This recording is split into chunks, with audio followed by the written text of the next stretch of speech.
reading Frank, Simon, Gentleman, and Keeper. Paula? I'm Paula Hosa. I'm reading Puttock and Noble Woman. Bill? Hi, I'm Bill Gruneberg. I'm reading Sir Oliver Muckhill, Ravenshaw, and the Sheriff of London. Daniel? I'm Daniel. I'll be reading Corporal Oath and Sir John Pennydub. And Jonathan? Hi, I'm Jonathan Waterfield. I am reading Nicholas St. Tatlings, who is one of the servants, Sir Andrew Tipstaff, and somewhere I also appear as an officer, I believe. Larry? I'm Lawrence Asher, and I'm reading Skirmish. Let's see. Did Anna, have you said yet? Anna, are you there? I'm there. Lady Plus. Anna Cody. Hi. Taylor? I'm Taylor Lynn, and I'm doing Master Edmund. Christina? I'm Christina Osterling. I'm reading Mall Plus and A Servant. And Alex? You already introduced yourself, I think. Again, I'm Alex Chilton, and I'm reading for George Pieboard. And Stephen? Stephen, are you there? I guess he's not on for a while. So Stephen is reading Captain Idle, the Highwayman. So here we are, Act 1, Scene 1, a garden behind the widow's house. Let's go. Oh, that ever I was born, that ever I was born. Nay, good sister, dear sister, sweet sister, be of good comfort. Show yourself a woman now or never. Oh, I have lost the dearest man. I have buried the sweetest husband that ever lay by woman. Nay, give him his due. He was indeed an honest, virtuous, discreet, wise man.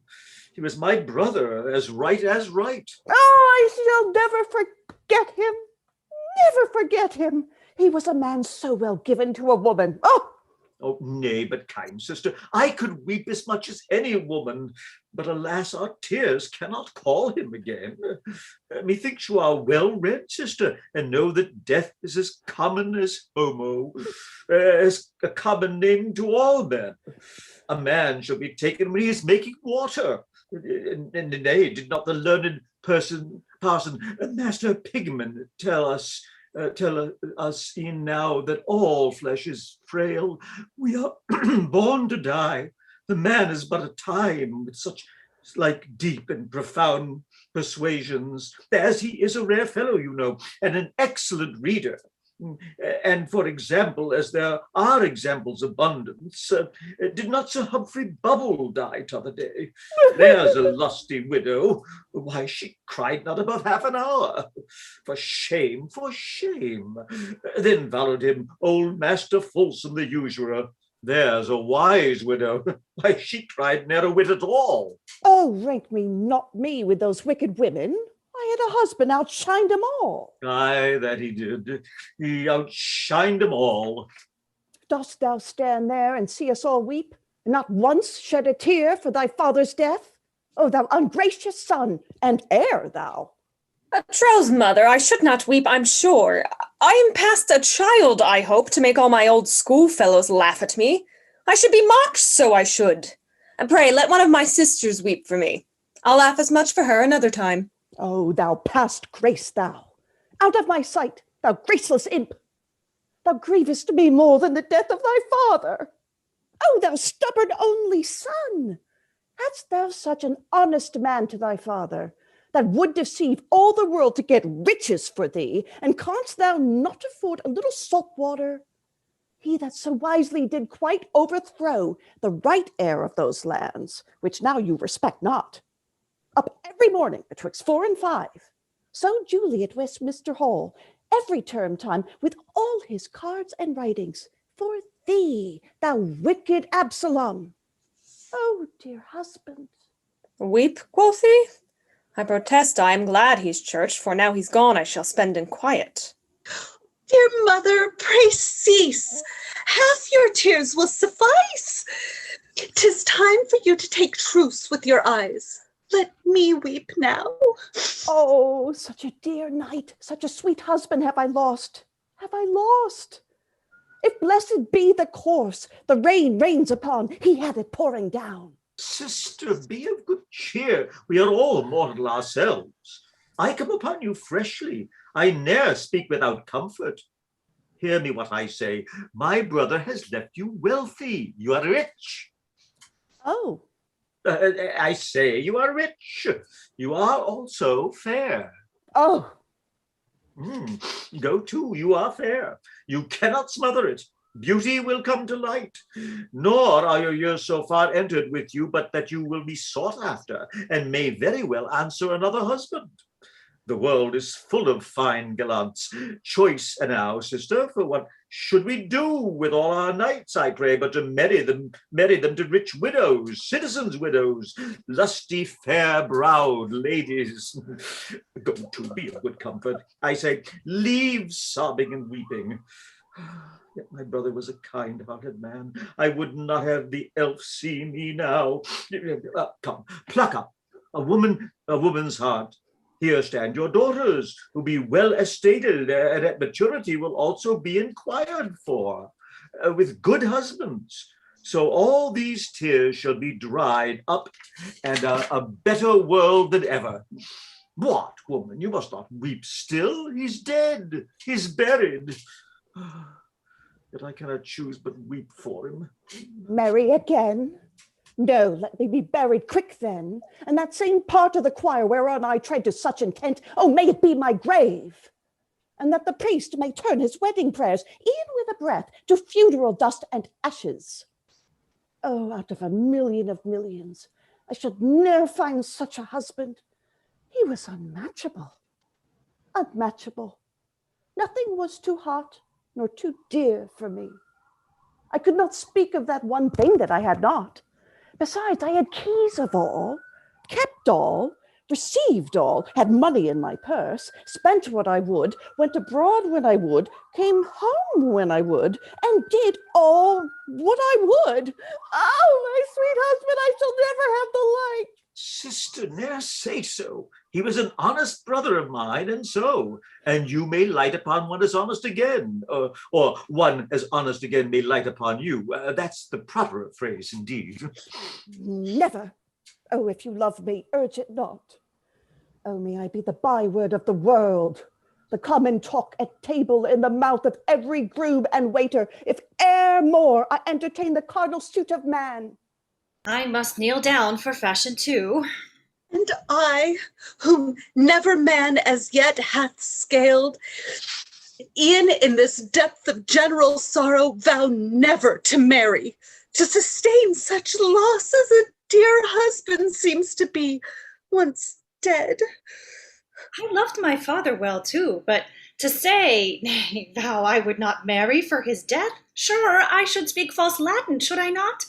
I'd as soon vow never to come in bed. Tut! Women must live by the quick, not by the dead. Dear copy of my husband, oh, let me kiss thee. How like him is this model. This brief picture quickens my tears. My sorrows are renewed at this fresh sight. Sister! Away!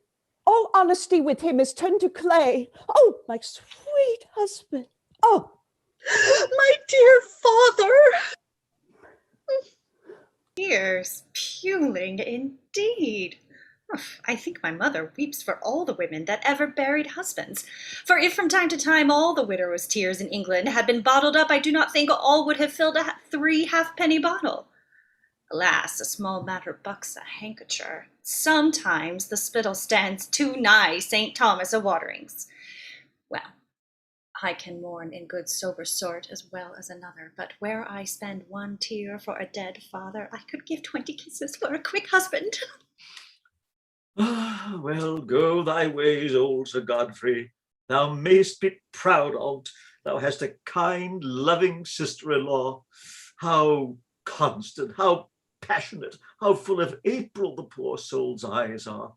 Well, I would my brother knew on't. He should then know what a kind wife he had left behind him. Truth, and 'twere not for shame that the neighbors in the next garden should hear me. Between joy and grief, I should e'en cry outright. So, a fair riddance. My father's laid in dust. His coffin and he is like a whole meat pie, and the worms will cut him up shortly. Farewell, old dad. Farewell. I'll be curbed in no more. I perceive a son and heir may quickly be made a fool, and he will be one, but I'll take another order. Now, she would have me weep for him, forsooth? And why? Because he cozened the right heir, being a fool, and bestowed those lands on me, his eldest son? And therefore I must weep for him? Why, all the world knows, as long as 'twas his pleasure to get me, 'twas his duty to get for me. I know the law on that point. No attorney can gull me. Well, my uncle is an old ass and an admirable coxcomb. I'll rule the roost myself. I'll be kept under no more. I know what I may do well enough by my father's copy. The law's in my own hands now. Nay, I know my strength. I'll be strong enough for my mother, I warrant you. Act 1, Scene 2, a street. What's to be done now, old lad of war, huh? Thou that were wont to be as hot as a turnspit, as nimble as a fencer, and as lousy as a schoolmaster, now thou art put to silence like a sectary. War sits now like a justice of peace and does nothing. Where be your muskets, your calibers and hot shots? Oh, in Long Lane, at pawn. At pawn? Now keys are your only guns. Key guns. Key guns? And bawds, the gunners. Who are your sentinels in peace, instead ready charge to give warning with hems, hums, and pocky coughs? Only your chambers are licensed to play upon you and drafts enough to give fire to them. Well, I cannot tell, but I am sure it goes wrong with me. For since the seizure of the wars, I have spent above 100 crowns out of a purse.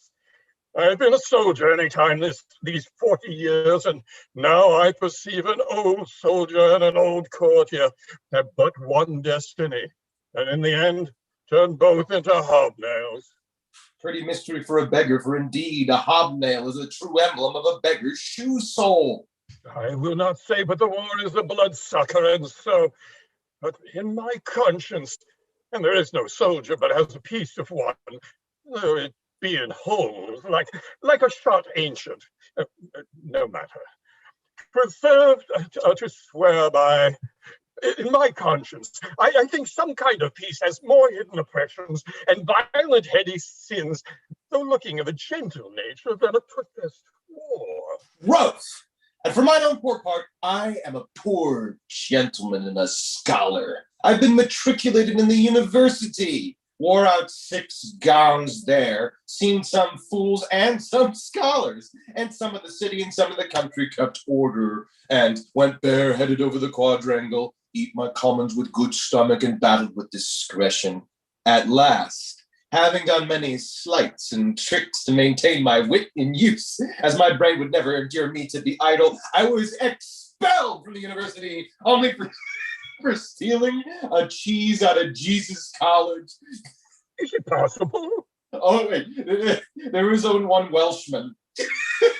God forgive him. Pursued it hard. I never left till I turned my staff toward London, where when I came, all my friends were pit-holed, gone to graves. Indeed, there was but few left before. Then was I turned my wits to shift in the world, to tower among sons and heirs and fools and gulls and ladies' eldest sons, to work upon nothing, to feed out of flints. And ever since has my belly been much beholden to my brain. But now, to return to you, old skirmish, I say as you say, and for my part wish a turbulency in the world, for I have nothing to lose but my wits, and I think they're as mad as they will be. And to strengthen your argument the more, I say an honest war is better than a bawdy peace. As touching my profession. The multiplicity of scholars hatched and nourished in the idle claws of peace makes them like fishes, one devour another.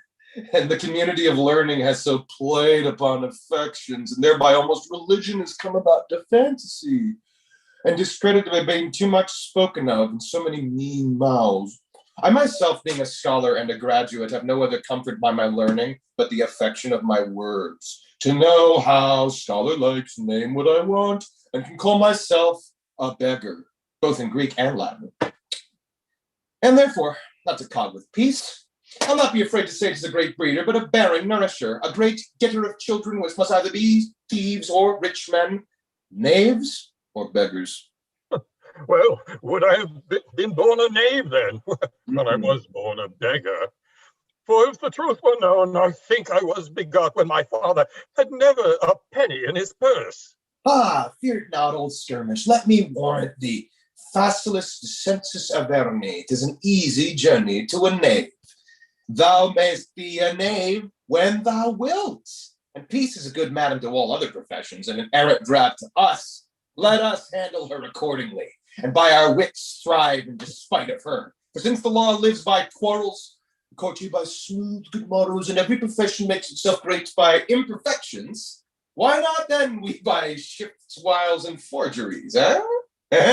And seeing our brains are our only patrimonies, let's spend with judgment, not like a desperate son and heir, but like a sober and discreet Templar, one that will never march beyond the bounds of his allowance. And for our thriving means thus, I myself will put on the deceit of a fortune teller. A fortune teller, very proper. And you be a figure caster or a conjurer. A conjurer. Let me alone. I'll instruct you and teach you to deceive all eyes but the devil's. For I would not deceive him, and I could choose of all others.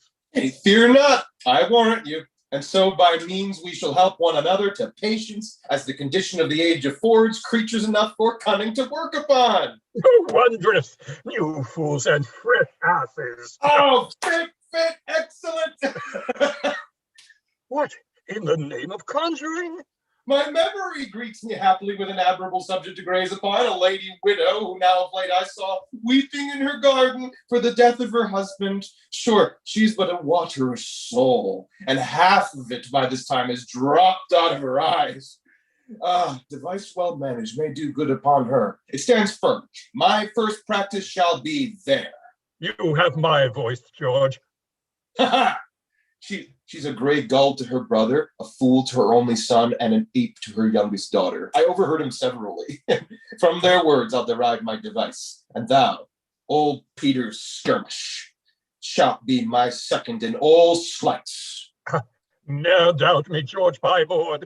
Only you must teach me to conjure. I'll perfect thee, Peter. How now? What's he? Oh, George, this sight kills me. 'Tis my sworn brother, Captain Idle. Captain Idle? Apprehended for some felonious act or other, he is started out, has made a knight on it, backed silver. I cannot but commend his resolution. He would not pawn his buff jerkin. I would either some of us were employed, or might pitch our tents at usurers' doors, or kill the slaves as they peep out at the wicket. Indeed, these are our ancient enemies. They keep our money in their hands and make us be hanged for robbing of them. But come, let's follow after to the prison and know the nature of his offense and what we can stead him, and he shall be sure of. And I'll uphold it still, that a charitable knave is better than a soothing Puritan. One scene three, a street. What, Corporal Oath? I'm sorry we have met with you next our hearts. You are the man that we are forbidden to keep company withal. We must not swear, I can tell you, and you have the name for swearing. I, Corporal Oath. I would you would do so much as forsake us, sir. We cannot abide you. We must not be seen in your company.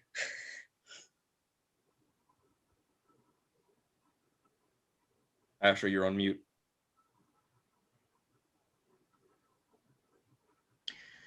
There is none of us, I can tell you, but shall be soundly whipped for swearing. Why, how now, we three? Puritanical scrape shoes, flesh of Good Fridays, a hand! Oh! Why, Nicholas St. Tantlings, Simon St. Mary Ovaries, has the devil possessed you that you swear no better? You half-christened catamites, you ungodmothered varlets! Does the first lesson teach you to be proud and the second to be coxcombs? Proud coxcombs, not once to do duty to a man of mark? A man of mark, quotha? I do not think he can show a beggar's noble. A corporal, a commander, one of spirit, that is able to blow up all three with your books at your girdles. We are not taught to believe that, sir, for we know the breath of man is weak. Oh, you lie, Nicholas. Well, here's one strong enough.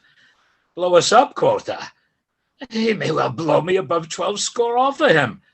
I warrant, if the wind stood right, a man might smell him from the top of Newgate to the leads of Nudgate. Sirrah, thou hollow book, a wax candlestick, and... You may say what you will, so you swear not. I swear by the devil and all the... Hold, good corporal oath, for if you swear once, we shall all fall down in a swoon presently. I must and will swear, you quivering coxcombs. My captain is imprisoned, and by Vulcan's leather cod point... Oh, Simon, what an oath was there! If he should chance to break it, the poor man's breeches would fall down about his heels, for Venus allows him but 1 point to his hose. With these my bully feet, I will thump ope the prison doors and brain the keeper with the begging box, but I'll see my honest, sweet Captain Idle at liberty. How, Captain Idle? My old aunt's son, my dear kinsman in Capitoccio? Aye, thou church-peeling, thou holy-pairing, religious outside thou, if thou hadst any grace in thee, thou wouldst visit him, relieve him, swear to get him out. Assure you, corporal, indeed not is the first time I heard on't. Why, do it now then, marmoset. Bring forth thy yearly wages, let not a commander perish. But if he be one of the wicked, he shall perish. Well, corporal, I'll in along with you to visit my kinsman. If I can do him any good, I will, but I have nothing for him. Simon St. Mary Ovaries and Frailty, pray make a lie for me to the knight my old master, old Sir Godfrey. A lie? May you lie then? Oh, aye, we may lie, but must not swear. True. We may lie with our neighbor's wife, but we must not swear we did so. Oh, an excellent tag of religion. Oh, Simon, I have thought upon a sound excuse. It will go current. Say that I am gone to a fast. To a fast? Very good. Aye, to a fast. Say with Master Fullbelly, the minister. Master Fullbelly? An honest man. He feeds the flock well, for he's an excellent feeder. Oh, aye. I have seen him eat up a whole pig and afterward fall to the petitos. Act 1, Scene 4, Idle's cell in the Marshalsea prison. Pray, turn the key. Turn the key, I pray. Who should those be? I almost know their voices. Oh, my friends! Oh, you are welcome to a smelling room here.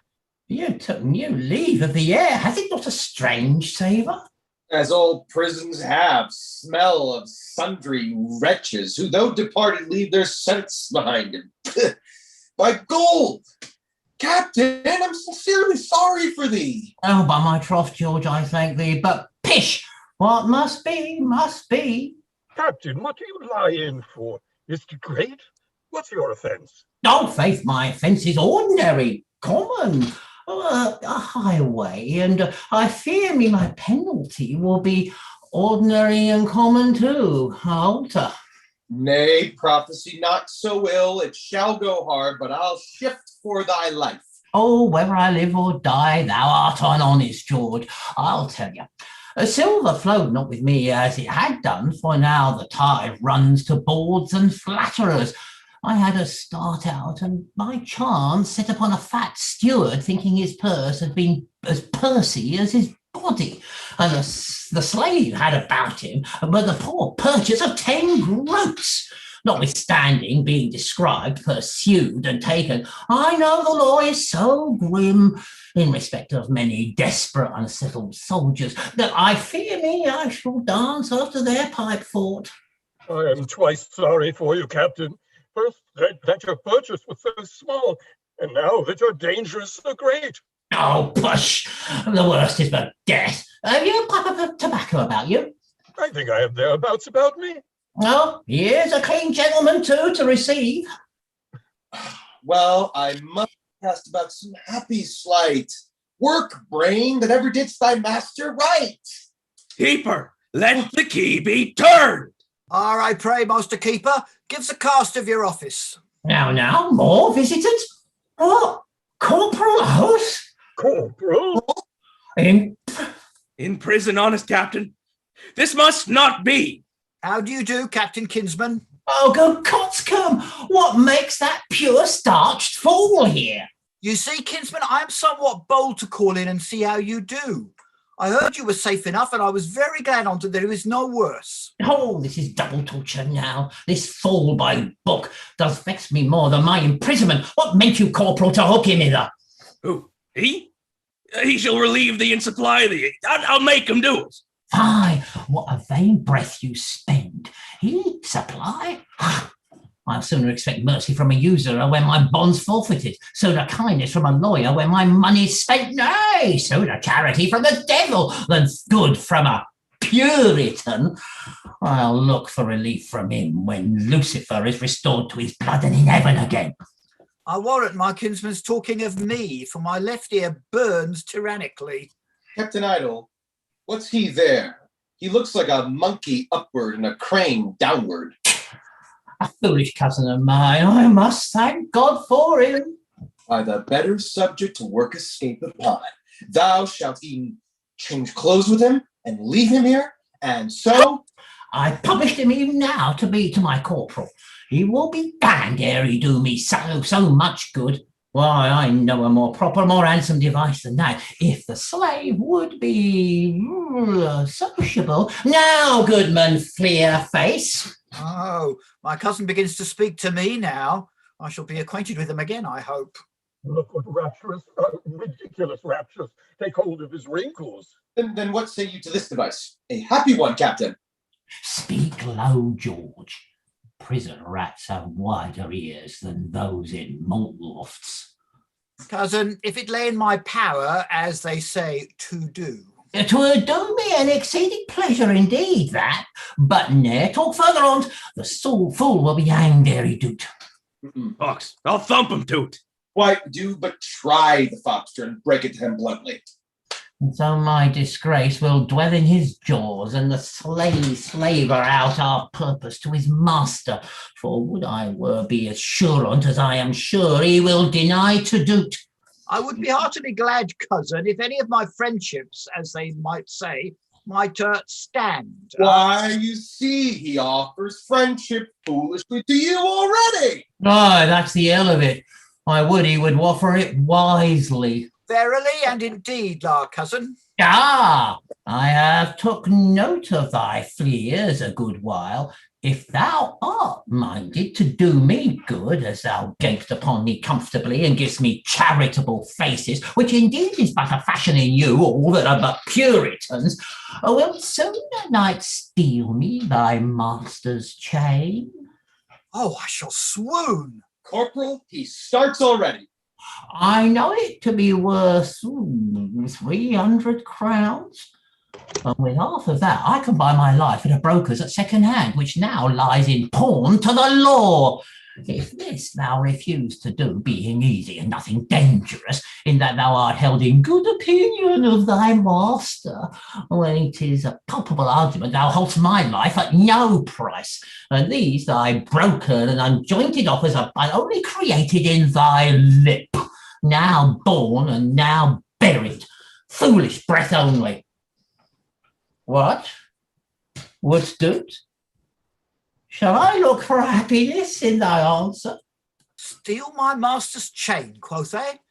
No, it shall ne'er be said that Nicholas St. Tankling's committed birdlime. Nay, I told you as much, did I not? Though he be a Puritan, yet he will be a true man. Well, why, cousin, you know 'tis written, thou shalt not steal. Aye, and fool, thou shalt love thy neighbour, and help him in extremities. Mass, I think it be indeed. In what chapter's that, cousin? Why, in the first of charity, the second verse. The first of charity, quoth they? Ha! That's a good jest. There's no such chapter in my book. No, I knew it was torn out of thy book, and that makes it so little in thy heart. Come. Let me tell you. You're too unkind a kinsman, in faith. The captain loving you so dearly, I, like the poem water of his eye, and you to be so uncomfortable, fie. Pray, do not wish me to be hanged. Anything else that I can do, had it been to rob, I would have done it. But I must not steal. That's the word. The literal, thou shalt not steal. And would you wish me to steal then? No, faith, that were to be too much, to speak truth. Why, wilt thou nim it from him? That I will. That enough. Bully, he should be contented with that, or he shall have none. Let me alone with him. Captain, I have dealt with your kinsman in a corner, a good, kind-natured fellow, methinks. Go to, you shall not have all your own asking. You shall bake somewhat on't. He is not contented, absolutely, as you would say, to steal the chain from him, but to do you a pleasure, he will nim it from him. Aye, that I will, cousin. Well, seeing you will do no more, as far as I see, I must be contented with that. Here's no notable gullery. Nay, I'll come nearer to you, gentlemen, because we'll have only but a help and a mirth on't. The knight shall not lose his chain neither, but it shall be only laid out of the way some 1 or 2 days. That would be good indeed, kinsman. For I have a farther reach to profit us better by the missing on't than if we had it outright, as my discourse shall make known to you. When thou hast out the chain, do but convey it out of the door into the garden, and there hang it close to the rosemary bark, a small season. And by that harmless device, I know how to wind Captain Idle out of prison. The night thy master shall get his pardon and release him, and he satisfy thy master with his own chain and wondrous thanks on both hands. Oh, that were rare indeed, law. Pray let me know how. Nay, 'tis a very necessary thou shouldst know, because thou must be employed as an actor. An actor? No, that's a player, and our parson rails against the players mightily, I can tell you, because they brought him up drunk upon the stage once, as he will be horribly drunk. Mass. I cannot blame him then, poor church spout. Why then, as an intermeddler then? Aye, that. Give me the audience then. When the old knight thy master has raged his fill for the loss of the chain, tell him thou hast a kinsman in prison of such exquisite art that the devil himself is a French latchkey to him and runs bareheaded by a horse's belly when he has one, whom he will cause with most Irish dexterity to fetch his chain, though 'twere hid under a mine of sea coal, and ne'er make a spade or pickaxe his instruments. Tell him at this, and with farther instructions thou shalt receive from me, and thou showst thyself a kinsman indeed. A dainty bully. My 3 times thrice, honey, cousin. Nay, grace of God, I'll rob him on suddenly and hang it in the rosemary bank, but I bear that mind, cousin, I would not steal anything, methinks, for my own father. He bears a good mind in that, Captain. Why, well said. He begins to be an honest fellow. Faith. Troth he does. You see, cousin, I'm willing to do you any kindness, always saving myself harmless. Why, I thank thee. Very well. I shall requite thee. 'Twill be good for thee, Captain, thou hast such an egregious ass to thy cousin. Is he not a fine fore-corporal? But George, thou talk'st of art and conjuring. How shall that be? Be not in your care, leave that to me and my directions. Well, Captain, doubt not thy delivery now. E'en with a vantage man to gain thy prison, as my thoughts brought me. Hold on. Brain and plot, I aim at many cunning far events, all the which I doubt not but to hit at length. I'll to the widow with a quaint assault. Captain, be merry. Do I carry merry buff jerky? Oh, I'm happy! And more slights! And one will knit strong another, huh? Corporal Oath? Oh, bully? And thou, old Peter Skirmish, I have a necessary talk for you both. Lay it upon us, George Pieboard. Whatever it be, we'll manage it. I would have you two maintain a quarrel before the Lady Widow's door and draw your swords into the edge of the evening. Clash a little. Clash. Yeah? Let us alone to make our blades ring noon, though it be after supper. I know you can. And out of that false fire, I doubt not but to raise strange belief. And, Captain, to countenance my device the better and grace my words to the widow, I have a good plain satin suit that has I had a young reveler t'other night. For words pass not regarded nowadays unless they come from a good suit of clothes, which the fates and my wits have bestowed upon me. Well, Captain Idle, if I did not highly love thee, I would ne'er be seen within 12 score of a prison, for I protest at this instant I walk in great danger of small debts. I owe money to several hostesses, and you know, such jills will quickly be upon man's jack. Oh, George. Fairly well, Captain. Come, Corporal and Ancient, thou shalt hear more news next time we greet thee. More news? Aye, by on bear at Bridgefoot in heaven shalt thou. Enough, my friends, farewell. This prison shows as ghosts did part in hell. Act 2, Scene 1. A room in the widow's house. Not marry. Forswear marriage. Why, all women know 'tis an honourable thing, as to lie with a man, and I, despite my sister's vow the more, have entertained a suitor already, a fine gallant knight of the last feather. He says he will coach me too, and well appoint me, allow me money to dice with all, and many such pleasing protestations he sticks upon my lips. Indeed, his short-winded father in the country is wondrous wealthy, a most abominable farmer, and therefore he may do it any time. Troth, I'll venture upon him. Women are not without ways now to help themselves. If he prove wise and good as his word, why, I shall love him and use him kindly. And if he prove an ass, why, in a quarter of an hour's warning, I can transform him into an ox. Whew, there comes in my relief again. Oh, Mr. Small, Mistress Small! How now? What's the news?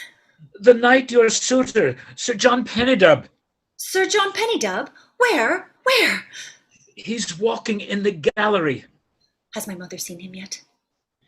No, she's spitting in the kitchen. Oh, direct him hither softly, good frailty. I'll meet him halfway. That's just like running a tilt, but I hope he'll break nothing this time. 'Tis happiness my mother saw him not. Oh, welcome, good Sir John. I thank you, Faith.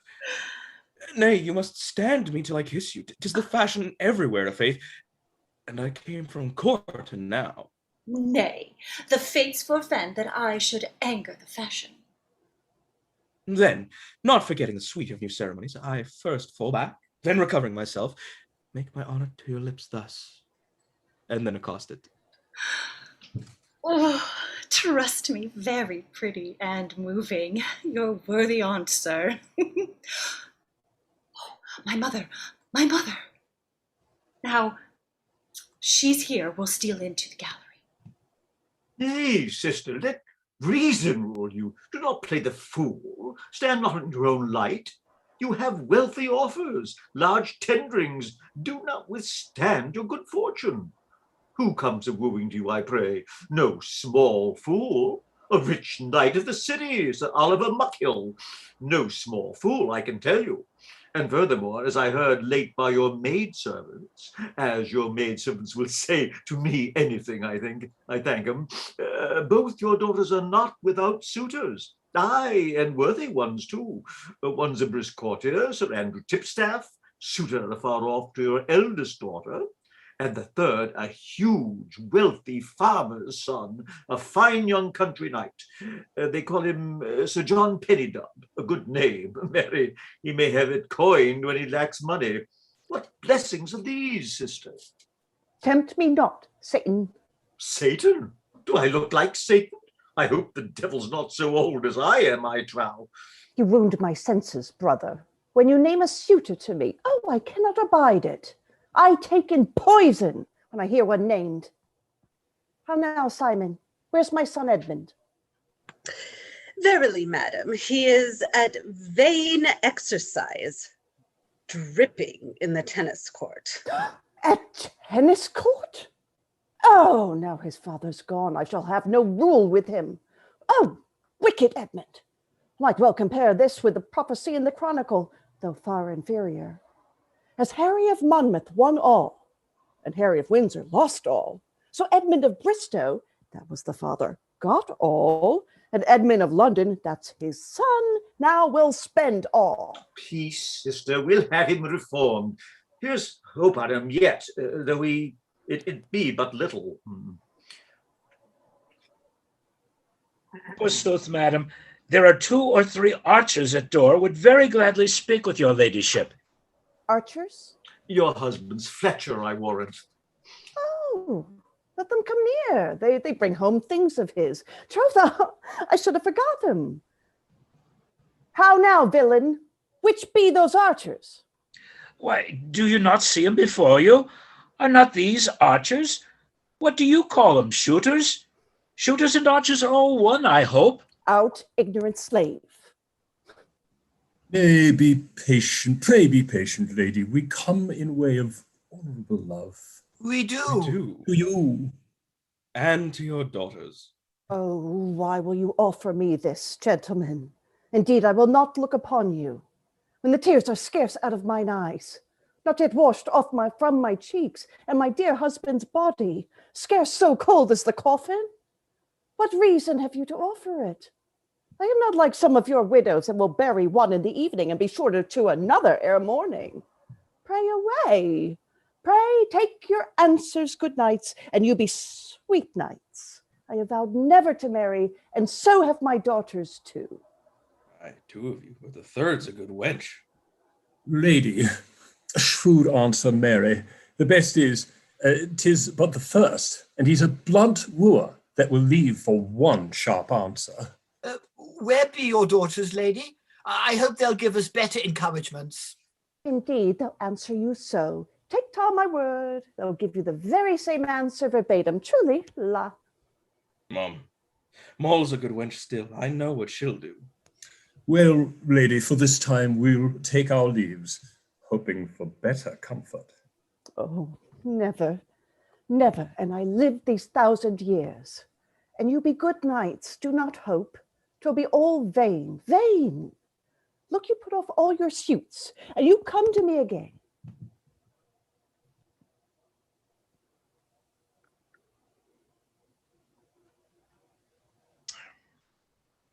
Asher? I've lost my place. 50. I should laugh now if this blunt fellow should put 'em all beside the stirrup and vault into the saddle himself. I have seen his mad a trick. No, that's not where you are. Page 50. Top of 50, Asher. Place. You guys' cameras are off too. Yes, I know. Oh, shoot. Thank Put you. off the suits. What's the Page 50. 50. cue line again, please? Put off all their suits. Put off all their suits, quotha? Aye, that's the best wooing of a widow indeed, when a man's non-suited. That is, when he's abed with her. Sir Godfrey, here's 20 angels more. Work hard for me. There's life in yet. Fear not, Sir Oliver Muckhill. I'll stick close for you. Leave all with me. By your leave, lady widow. What? Another suitor now? A suitor? No. I protest, lady, if you give me to yourself, I'd not be troubled with you. Say you so, sir?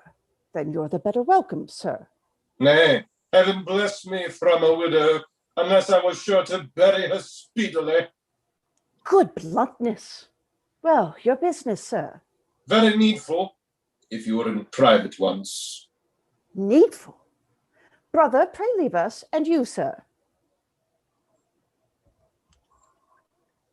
I should laugh now if this blunt fellow should put 'em all beside the stirrup and vault into the saddle himself.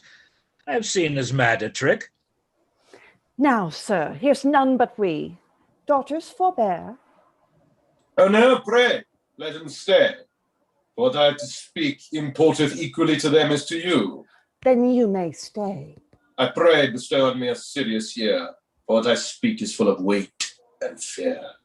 Fear? Aye. If pass unregarded and unaffected, else peace and joy. I pray attention. Widow, I have been a mere stranger for these parts that you live in, nor did I ever know the husband of you and father of them, but I truly know by certain spiritual intelligence that he is in purgatory. Purgatory? That word deserves to be spit upon. I wonder that a man of sober tongue, as you seem to be, should have the folly to believe there's such a place. Well, lady, in cold blood I speak it.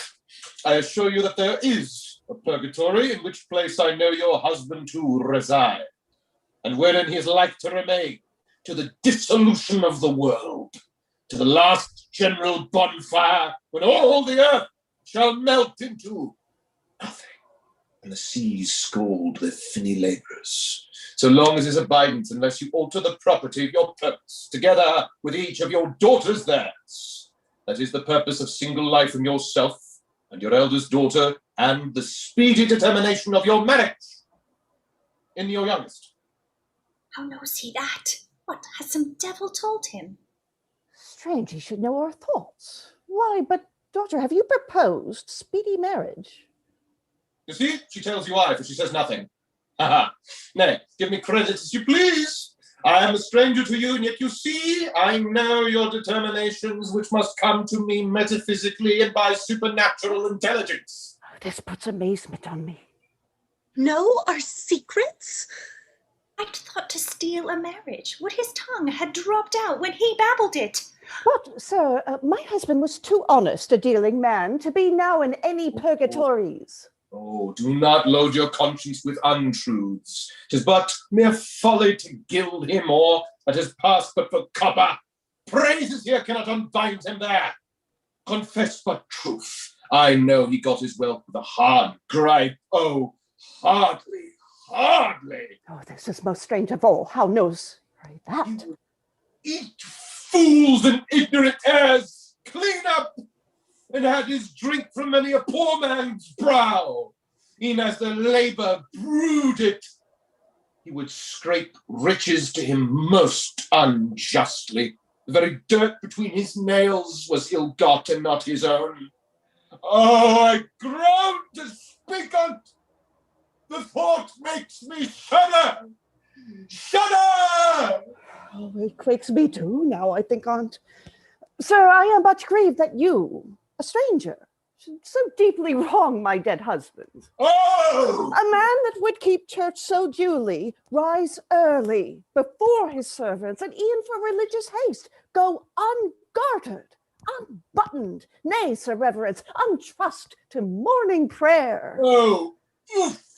Dine quickly upon high days, and when I had great guests, would e'en shame me and rise from the table to get a good seat at an afternoon sermon. Oh, there's the devil. There's the devil. True. He thought it sanctity enough if he killed a man, so it had been done in a pew. Or else, or undone his neighbor, so it had been near enough to the preacher. Oh, a sermon's fine short cloak of a long hour long will hide the upper part of a dissembler.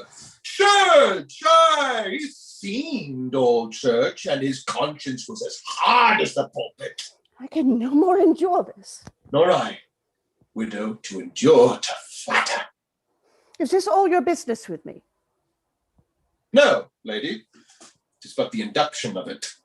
You may believe my strains, I strike all true, and if your conscience would leap up to your tongue, yourself would affirm it, and that you shall perceive I know of things to come, as well as I do what is present. A brother of your husband shall shortly have a loss. A loss? Mary, heaven forfend. Sir Godfrey, my brother. Hey, keep your wonders till I've told you the fortunes of your war, which are most fearful, if not happily prevented. For your part and your daughter's, if there be not once in this day some bloodshed before your door, whereof the human creature dies, 2 of you, the elder, shall run mad. Oh! Not I yet. And with most impudent prostitution, show your naked bodies to the view of all beholders. Our naked bodies! Fie for shame! Attend me! Attend me! And your youngest daughter shall be stricken dumb. Dumb? Out! Alas, 'tis the worst pain of all for a woman. I'd rather be mad or run naked or anything. Dumb! Give ear. Ere the evening fall upon the hill, bog, and meadow, this my speech shall have passed probation, and then shall I believed all accordingly. If this be true, we are all shamed, all undone. Dumb! I'll speak as much as ever I can, possibly before evening. But if it so come to pass, as for your fair sakes I wish it may, that this presage of your strange fortunes be prevented by the accident of death and bloodshedding, which I told you of, take heed, upon your lives, that 2 of you which have vowed to never marry seek out husbands with all present speed, and you the 3rd, that have such a desire to outstrip chastity, look you, meddle not with a husband. Double torment! The breach of this, keep your father in purgatory, and the punishments that shall follow you in this world would with horror kill the ear should hear unrelated. Marry? Why, I vowed never to marry. And so did I. And I vowed never to be such an ass, but to marry. What a cross fortune's this. Ladies, though I be a fortune teller, I cannot better fortunes. You have them from me as they are revealed to me. I would that they were to your tempers, and fellows with your bloods. That's all the bitterness I would to you. Oh, 'tis a just vengeance for my husband's hard purchases. I wish you to bethink yourselves and leave him. I'll to Sir Godfrey, my brother, and acquaint him with these fearful presages. For, mother, they portend losses to him. Oh, aye, they do. If any happy issue crown thy words, I will reward thy cunning. 'Tis enough, lady, I wish no higher. Dumb. And not marry. Worse, neither to speak nor kiss. A double curse. So all this comes well about yet. I play the fortune teller as well as if I had a witch to my granum. For my good happiness, being in my hostess's garden, I witched neighbors the orchard to the widow. I laid the whole of mine ear to a hole in the wall and heard him make these vows and speak these words, upon which I wrought these advantages. And to encourage my forgery the more, I may not perceive in him a natural simplicity which will easily swallow an abuse if any covering be over it. And to confirm my former presage to the widow, I have advised old Peter Skirmish the soldier to hurt Corporal Oath upon the leg. And in that hurry, I'll rush amongst them, and instead of giving the corporal some cordial to comfort him, I'll pour into his mouth a potion of a sleepy nature to make him seem as dead, for the which the old soldier, being apprehended and ready to be borne to execution, I'll step in and take upon me the cure of the dead man, upon the pain of dying the contemnant's death. Oh, the corporal will wake in a minute when the sleepy force hath wrought itself, and so shall I get myself into a most admired opinion, and under the pretext of that cunning, beguile as I see occasion. And if that foolish Nicholas St. Tantalings keep true time with the chain, my plot will be sound, the captain delivered, and my wits applauded among scholars and soldiers forever. Act 2, Scene 2, a garden. Oh, I have found an excellent advantage to take away the chain. My master put it off in now to say on a new doublet, and I sneaked it away by little and little most puritanically. We shall have good sport anon when has missed it about my cousin the conjurer. The world shall see I'm an honest man of my word. For now, I'm going to hang it between heaven and earth among the rosemary branches.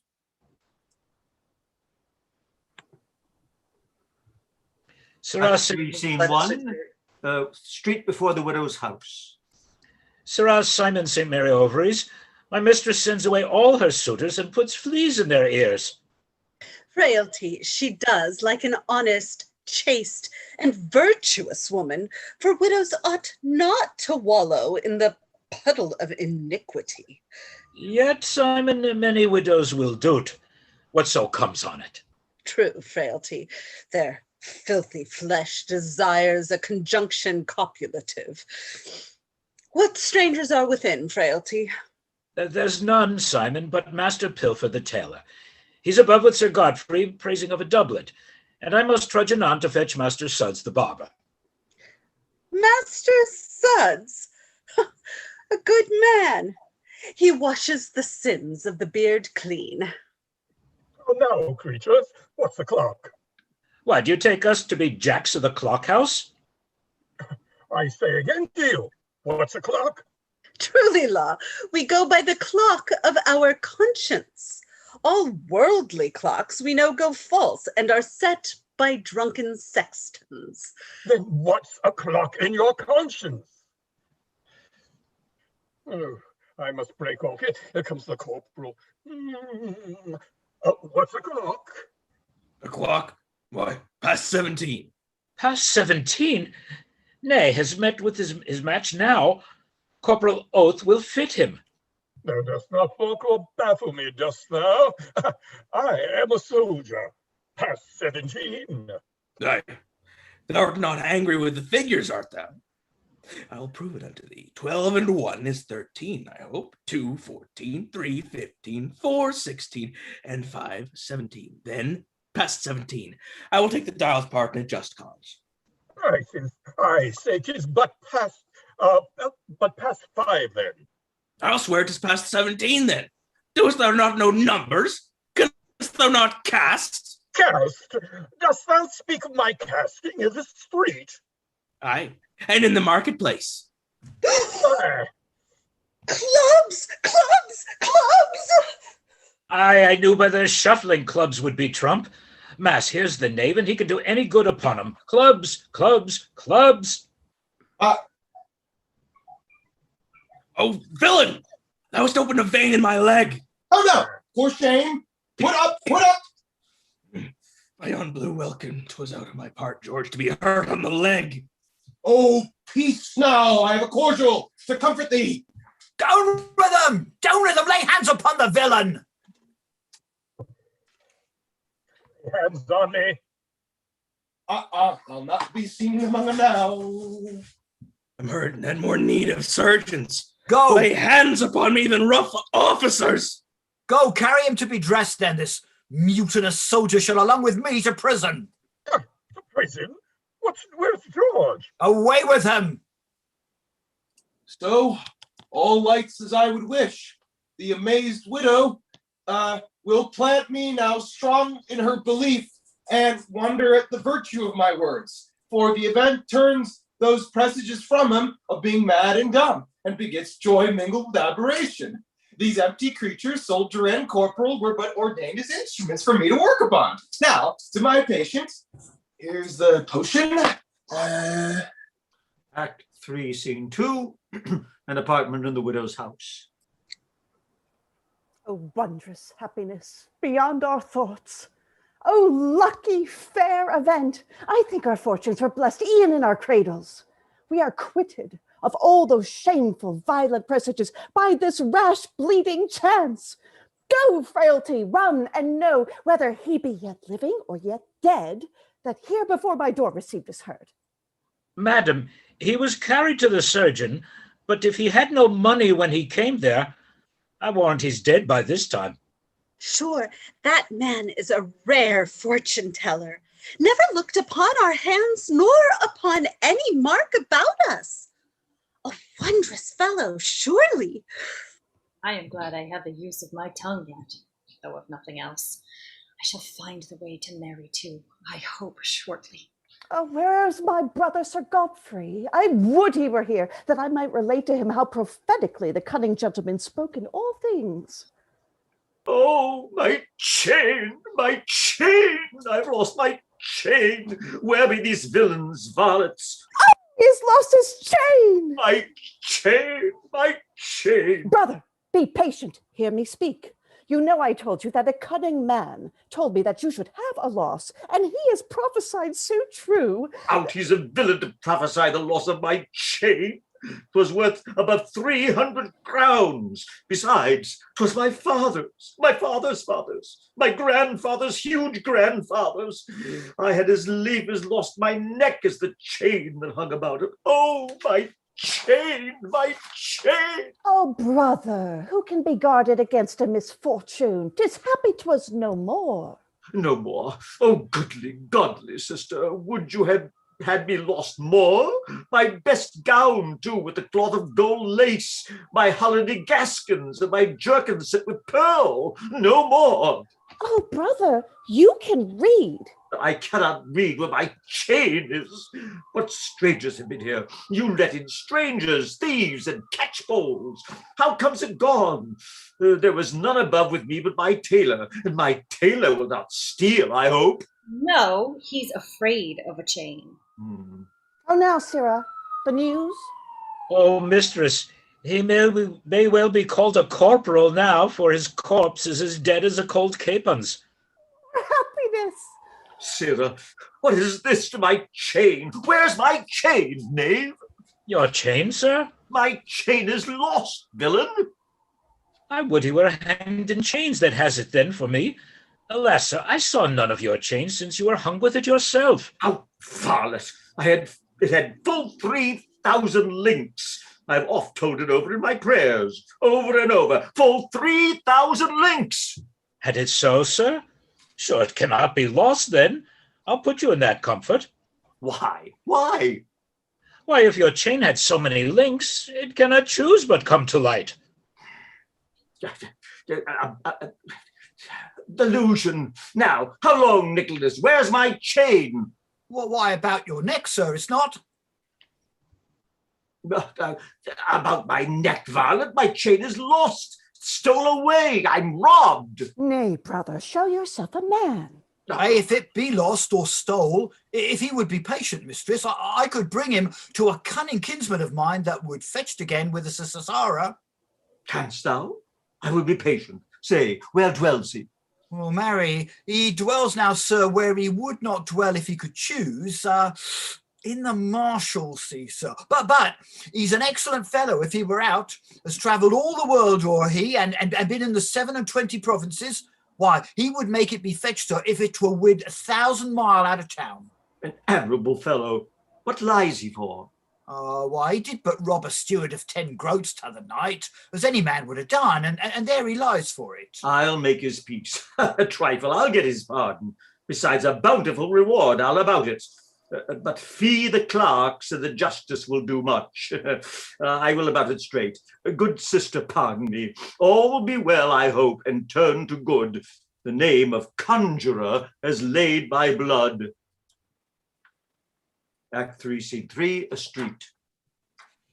His hostess lies where he will not trust him any longer. She has feed me to arrest him, and if you will accompany me, because I know not of what nature the scholar is, whether he's desperate or swift, you shall share with me, Sergeant Ravenshaw. I have a good angel to arrest him. Oh, I'll take part with thee then, Sergeant. Not for the sake of money so much as for the hate I bear a scholar. Why, Sergeant, 'tis natural in us, to hate scholars, natural. Besides, they will publish our imperfections, knaveries, and conveyances upon scaffolds and stages. Aye, and spitefully too. Troth, I've wondered how the slaves could see into our breasts so much when our doublets are buttoned with pewter. Aye, and so close without yielding. Oh, they're parlous fellows. They will search more with their wits than a constable with all his officers. Oh, whist! Yeoman Dogson! Yeoman Dogson! What says Sergeant? Is he in the apothecary shop still? Aye, aye. Haven't I? Best is, Sergeant, if he be a true scholar, he wears no weapon, I think. No, he wears no weapon. Mass, I'm right glad of that.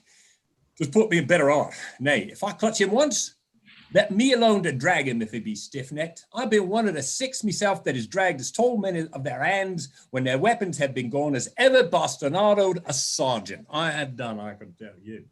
Sergeant Puddock. Oh! He's coming out single. Peace. Be not too greedy.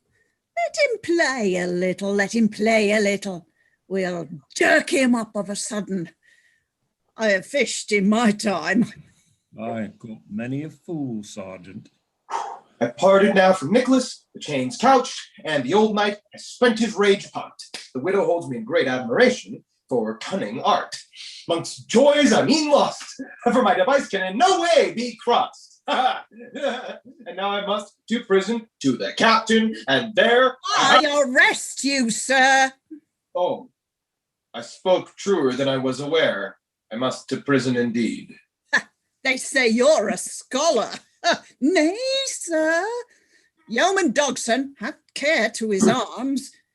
You'll rail against sergeants and stage 'em. You'll tickle their voices. Nay, use me like a gentleman, I'm little less.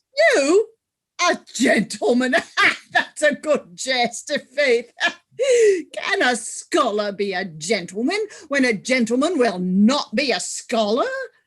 Look upon your wealthy citizens' sons, whether they be scholars or no, that are gentlemen by their fathers' trades. A scholar, a gentleman. Nay, let fortune drive all her stings into me. She cannot hurt that in me, a gentleman. Is accidents inseparable to my blood? Oh, rabblement. Nay, you shall have a bloody rabblement upon you, I warrant you. Go, Yeoman Dogson, before, and enter the action of the counter. Pray, do not handle me cruelly. I'll go whither you please to have me. Oh, he's tame. Let him loose, Sergeant. Pray, whose suit is this? Why, at your hostess's suit where you lie, Mistress Connyborough, for bed and board, the sum £4, 5 shillings and 5pence. I know, the sum too true, yet I presumed upon a farther day. Well, 'tis my stars, and I must bear it now, though never harder, I swear now, my device is crossed indeed. The captain must lie by to this is deceit, indeed. Come away. But pray, give me so much time as to knit my garner, and I'll away with you. Well, we must be paid for this waiting upon you. This is no pains to attend thus. I'm now wretched and miserable. I shall never recover of this disease. Hot, no, they're fast. They have struck a fever into my shoulder, which I shall never shake out again, I fear me, till with a true habeas corpus the sexton remove me. Oh, if I take prison once, I shall be pressed to death with actions. Be not so happy as speedily. Perhaps I may be 40 years oppressing till I be thin old man, that looking through the grates, men may look through me. All my means are confounded. What shall I do? Have my wit served me so long and now gives me the slip like a trained servant when I have most need of it? Ah! No device to keep my poor carcass from these buttocks. Yes, happiness. Can I paper about me now? Yes, too. Okay, I tried in the hit. Extremity is the touchstone unto wit. Aye. So how many yards are in thy garters that thou art so long a tying of them? Come away, sir. Troth, Sergeant, I protest you could never have took me at a worser time, for now this instant I have no lawful picture about me. How shall we come by our fees then? We must have fees, Cyril. I could have wished if faith that you had took me half an hour hence for your sake, for I protest if you had not crossed me, I was going in great joy to receive £5 of a gentleman for the device of a mask here, drawn in this paper. But now, come, I must be contented. 'Tis much to be lost and answerable to the rest of my fortunes. How far hence dwells that gentleman? Aye, well said, Sergeant. 'Tis good to cast about for money. Speak, if it be not far. We are but a little past it, to the next street behind us. Slid, we've waited upon you grievously already. If you'll say you'll be liberal when you have it, give us double fees and spend upon us, why we'll show you that kindness and go along with you to the gentleman. Aye, well said still, Sergeant. Urge that. Troth it will suffice, it shall be among you. For my part, I'll not pocket a penny. My hostess shall have her £4 5 and bait me the 5 pence, and the other 15 shillings I'll spend upon you. Why, now thou art a good scholar. An excellent scholar, if it has proceeded very well of late. Come, we'll along with you. Act 3, Scene 4, Gallery in a Gentleman's House. Who knocks? Who's at door? We are in need of a porter. A few friends here. Pray, is your gentleman your master within? Yes. Is your business to him? He knows it when he sees me. I pray you, have you forgot me? Aye, by my troth. Pray come near. I'll in and tell him of you. Please you to walk here in the gallery until he comes. We will attend his worship. Worship, I think, for so much the posts at his door should signify. And the fair coming in, and the wicket, else I neither knew him nor his worship, but 'tis happiness he is within doors. Whatsoever he be. If he be not too much a formal citizen, he may do me good. Sergeant and yeoman, how do you like this house? It's not most wholesomely plotted. Troth, prisoner, an exceeding fine house. Yeah, I wonder how he should forget me. For he never knew me. No matter. What is forgotten in you will be remembered in your master. A pretty comfortable room this, methinks. You have no such rooms in prison now. Oh, dog holes to it. Dog holes, indeed, I can tell you. I have great hope to have my chamber here shortly. Nay, and diet too. He's the most free, hardest gentleman where he takes. Oh, you would little think of it. And what a fine gallery for me. You were here for me to walk and study and make my verses. It sounds very pleasantly for a scholar. Look, where maps and pictures and devices and things neatly, delicately masked. Here he comes. He should be a gentleman. I like his beard well. All happiness to your worship. You're kindly welcome, sir. Your salutation. Yes, it seems the gentleman makes great account of him. I have a thing here for you, sir.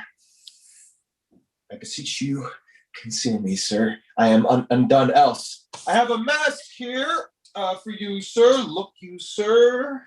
I beseech you, your worship, first pardon my rudeness, for the extremities make me bolder than I would be. I am a poor gentleman and a scholar, and now most unfortunately fallen into the fangs of unmerciful officers.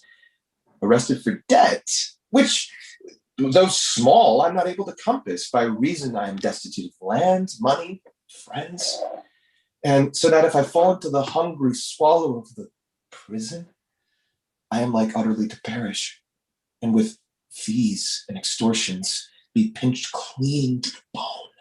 Now, if ever pity had interest in the blood of a gentleman, I beseech you, vouchsafe but to favor that means of my escape, which I have already thought upon.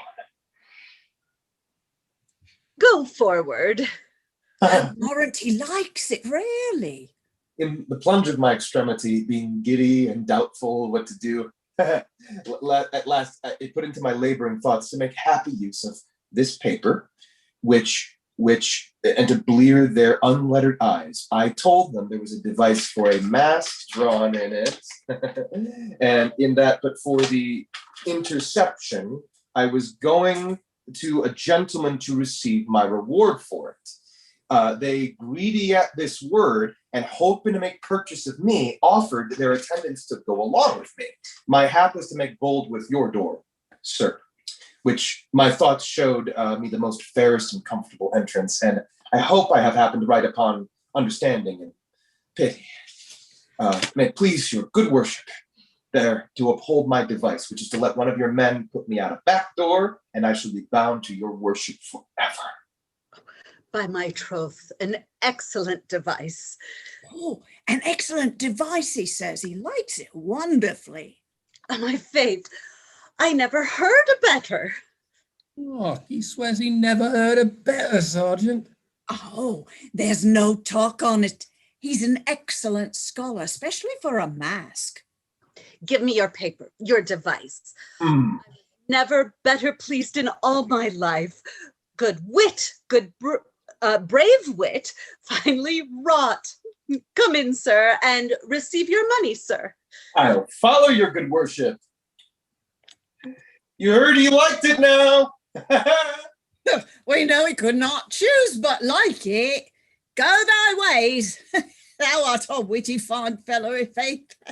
Thou shalt discourse to us at tavern anon, wilt thou? Aye, and I will. Look, sergeants, here are maps and pretty toys. Ooh. Be doing in the meantime. I shall quickly have told out the money, you know. Go, little villain, fetch thy chink. I begin to love thee. I'll be drunk tonight in thy company. This gentleman I may well call a part of my salvation in these earthly evils, for he has saved me from these hungry devils. Sir Sergeant, these maps are pretty painted things, but I could ne'er fancy 'em yet. Methinks they're too busy and full of circles and conjurations. They say all the world's in one of 'em, but I could ne'er find the counter in the poultry. I think so. How could you find it? For you know it stands behind the houses. Mas, that's true. That we must look at the backside for it. Sir, there's nothing. All's bare. That stands for the counter. For you know there's a company of bear fellows there. Faith, like enough, Sergeant. I never marked so much before, Sir Sergeant and yeoman. I should love these maps out of crying now. If we could see men peep out of door in 'em, we might have 'em in a morning to our breakfast so finely, and then knock our heels to the ground a whole day for 'em. Aye, marry, sir, I'd buy one then myself. But his talk is, by the way, where's shall sup tonight? £5 received. Let's talk of that. I've a trick withal. You two should bear him to the tavern. Whilst I go close with the hostess and work out of her, I know she would be glad of the sum to finger money, because she knows 'tis but a desperate debt and full of hazard. What will you say if I bring it to pass that the hostess shall be contented with one half for all, and we to share the other 50 shillings, boys? Why, I would call thee king of sergeants, and thou shouldst be chronicled in the counter book forever. Well, put it to me. We'll make a night on't, i' faith. Foot, I think he receives more money he stays so long. Yeah, he carries long indeed. Maybe I can tell you, upon the good liking on it, the gentleman may prove more bountiful. That would be rare. We'll search him. Nay, be sure of it. We'll search him and make him light enough. Oh, here comes the gentleman. By your leave, sir. By your leave, sir. God, you good den, sirs. Would you speak with me? No, not with your worship, sir. Only we are bold to stay for a friend of ours what went in with your worship. Who? Not the scholar? Well, yes, e'en he, and it please your worship. Did he make you stay for him? Well, he did you wrong then. Why, I can assure you he's gone above an hour ago. How, sir? I paid him his money, and my man told me he went out at back door. Back door? Why? What's the matter? He was our prisoner, sir. We did arrest him. What? He was not. You, the sheriff's officers? You were to blame then. Why did you not make known to me so much? I could have kept him for you. I protest. He received all of me in Britain gold at the last coining. Vengeance, dog him with it. What? Has he gulled us so? Where shall we sup now, sergeants? Sup? Simon, now? Eat porridge for a month. Well, we cannot impute it to any lack of goodwill in your worship. You did but as another would have done. 'Twas our hard fortunes to miss the purchase. But if e'er we clutch him again, the counter shall charm him. Oh, shall rot him. Amen. So, vex out your lungs without doors. I am proud it was my hap to help him. Felt fit. He went not empty neither for his wit. Alas, poor wretch, I could not blame his brain to labor his delivery to be free from their unpitying fangs. I'm glad it stood within my powers to do a scholar good. Ladies and gentlemen, let's take a 10 minutes break and start again at 5 after 9. Thank you, Ted. Thank you. Thank you, Ted. Thank you. Where's that?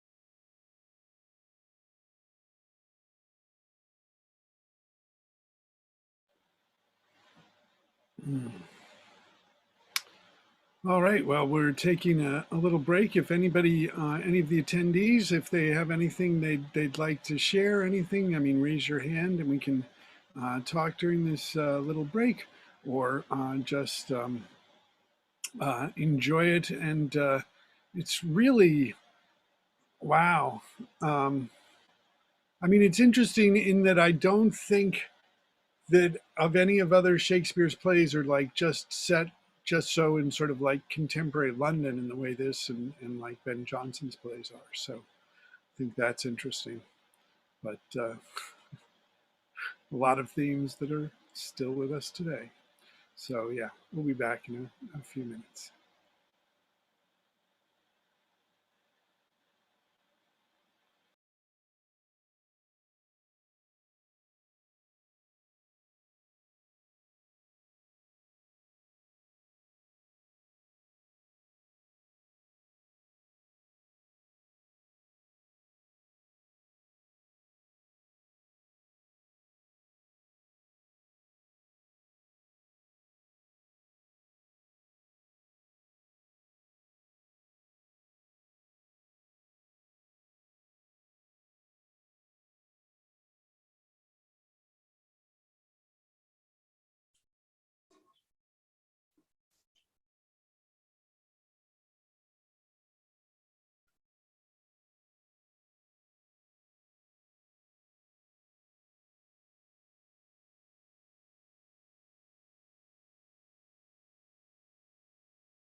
I think one of the fun things about doing some of these plays is that you get more a picture of London street life than you do in most Shakespeare. Although there are scenes in Shakespeare that are clearly meant to be London street life, no matter where the play is set, you know. But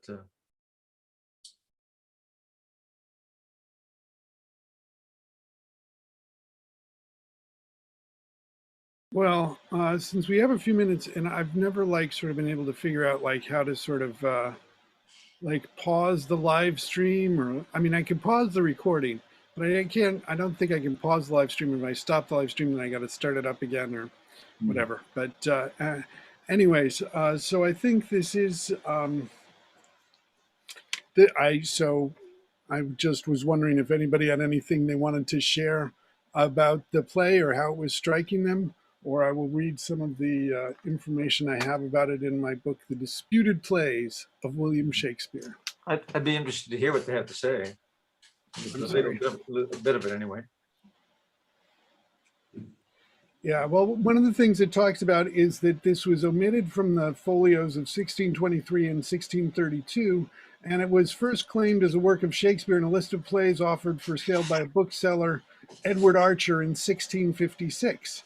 And 8 years later, it was accepted into the canon of his work and published in the third folio. And I think actually, you know, it's like we have the first folio, which is the one that is the best, then they did a reprint, and then the third folio, and it actually wasn't, they did the first reprinting of the third folio was like of the second folio, but in the reprint of the third folio, which is still the third folio and not the fourth folio, they added 7 new plays, 7 other plays that they said, oh, look, we've got these other Shakespeare plays. And this was one of the ones that they put in there because of that claim. Yeah. And it doesn't feel like Shakespeare to me. I don't know about anybody else, but Neither, but you know, there's not that much verse in it, and it's a lot of it is being, you know. What is fascinating about it is it was added to the third folio in the Commonwealth when there was no monarchy. And the other thing about 1656 was, of course, the fact that that was when Jews were allowed to resettle in London. I wonder if that had something to do with I'm thinking about the audience makeup that would have been interested in reading the play. You know, why did it go in 1656 as opposed to 1632 or 1623? Yeah. Well, it's funny because to me it feels almost restoration. Well, you're 4 years before the Restoration. Mm-hmm. Well, but it was written a lot earlier than that, actually. Yeah, but I'm thinking about why it's published. It feels Jacobean to me. Probably we wouldn't have it if it wasn't in the third folio. Yeah. yeah, well, yeah. But it is, well, yeah, which is the Restoration. I mean, because it was 1664 then was the third folio. And yeah, or the second printing of the third folio. But also the people were selling plays and promoting plays to sell them in 1656 when you couldn't go to the theater. Yeah. Because all the theaters were closed down because of the damn Puritans. Well, and that's probably part of this is that it was in style by the time they finally put it in a book. Well, that's what I'm actually wondering. I'm sorry? I mean, that's what I'm actually wondering, you know. I mean, if this was the style that was accepted. I mean, did you say it was in the second printing, or was it was it published in the first printing of the third folio? Third and fourth. Yeah. I've seen it. I saw it because, like I said, in the Sacramento library, they had a third edition, I think. They pulled out and showed us the plays that we were doing in that festival, and this was one of them. So it's I don't know. I think it's a fun play. I don't feel like it's Shakespeare, but I think it's really fun.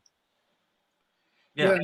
I agree. I like a lot of very, very modern, very sort of like irreverent, and also interestingly talking about religion in a on the stage, which you really. I mean, in Shakespeare, all those sort of allusions to, oh, if I knew he was a Puritan, I'd whip him, I mean, are much less direct than what you're getting in this play. That's also one of the things that doesn't feel particularly like Shakespeare. But anyway, so it's about 9:04, so I guess we will be... Just about. Is everybody back? Yeah, I mean, Vicky, was there something you wanted to say? Vicky Devaney had raised her hand. I promoted her to panelist. But if you don't have anything, I will just move you back. Or was there anything you wanted to say? Okay. No, I was just agreeing with you guys, and I was muting because David's practicing. Okay. All right, great. Terrific job, everybody. Hi, Vicky. Yeah. Wonderful. The comment in the chat is interesting too. Yes, I agree with about the name of the names of the characters. That's very restoration, isn't it? Naming them after their character traits. Yeah. Absolutely. And my favorite part of this place right now is that I will not steal. That's right. I love that. Oh yes, it's all right to hide something, but it's not all right to steal it. All right. Do we have Idle and Pieboard here? Yes. Okay. Well, then let's recommence. Act 3, Scene 5. Idle's cell in the Marshalsea prison. Now, who's that? What are you? The same that I should be, Captain. George Pieboard. Honest George, why keeps thou our face muffled so? Oh, Captain, I thought we should ne'er be left again. Ne'er spent frolic hour again. Why? I come in to prepare for thee, and with the news as happy as thy quick delivery was traced up by the scent. Arrested, Captain. Arrested? George. Arrested, I guess. Yes. How many dogs do you think that I upon me? Dogs? Well, I'd say I know not.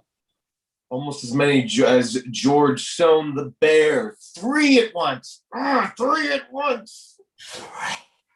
Didst thou shake him off then? The time is busy and calls upon our wits. Let it suffice. Here I stand, safe and escaped by miracle. Some other hour I shall tell thee, when we'll steep our eyes in laughter. Captain, my device leans to thy happiness. For ere the day be spent to the girdle, thou shalt be free. Yeah.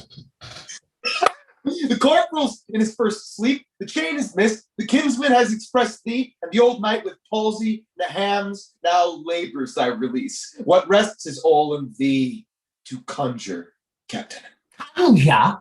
For George, the devil a conjuring, I can conjure. The devil a conjuring? Nay, by my fay, I not have thee do so much, Captain, as the devil a conjuring. Look, here, I have brought thee a circle, ready-made, ready charactered and all.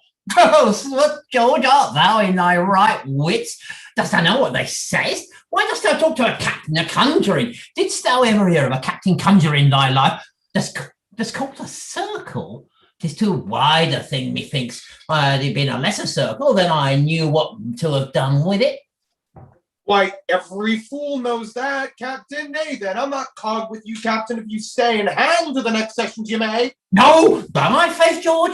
Come, let's to conjuring, But if you look to be released, as my wits have took pain to work it at, all the means wrought to farther it.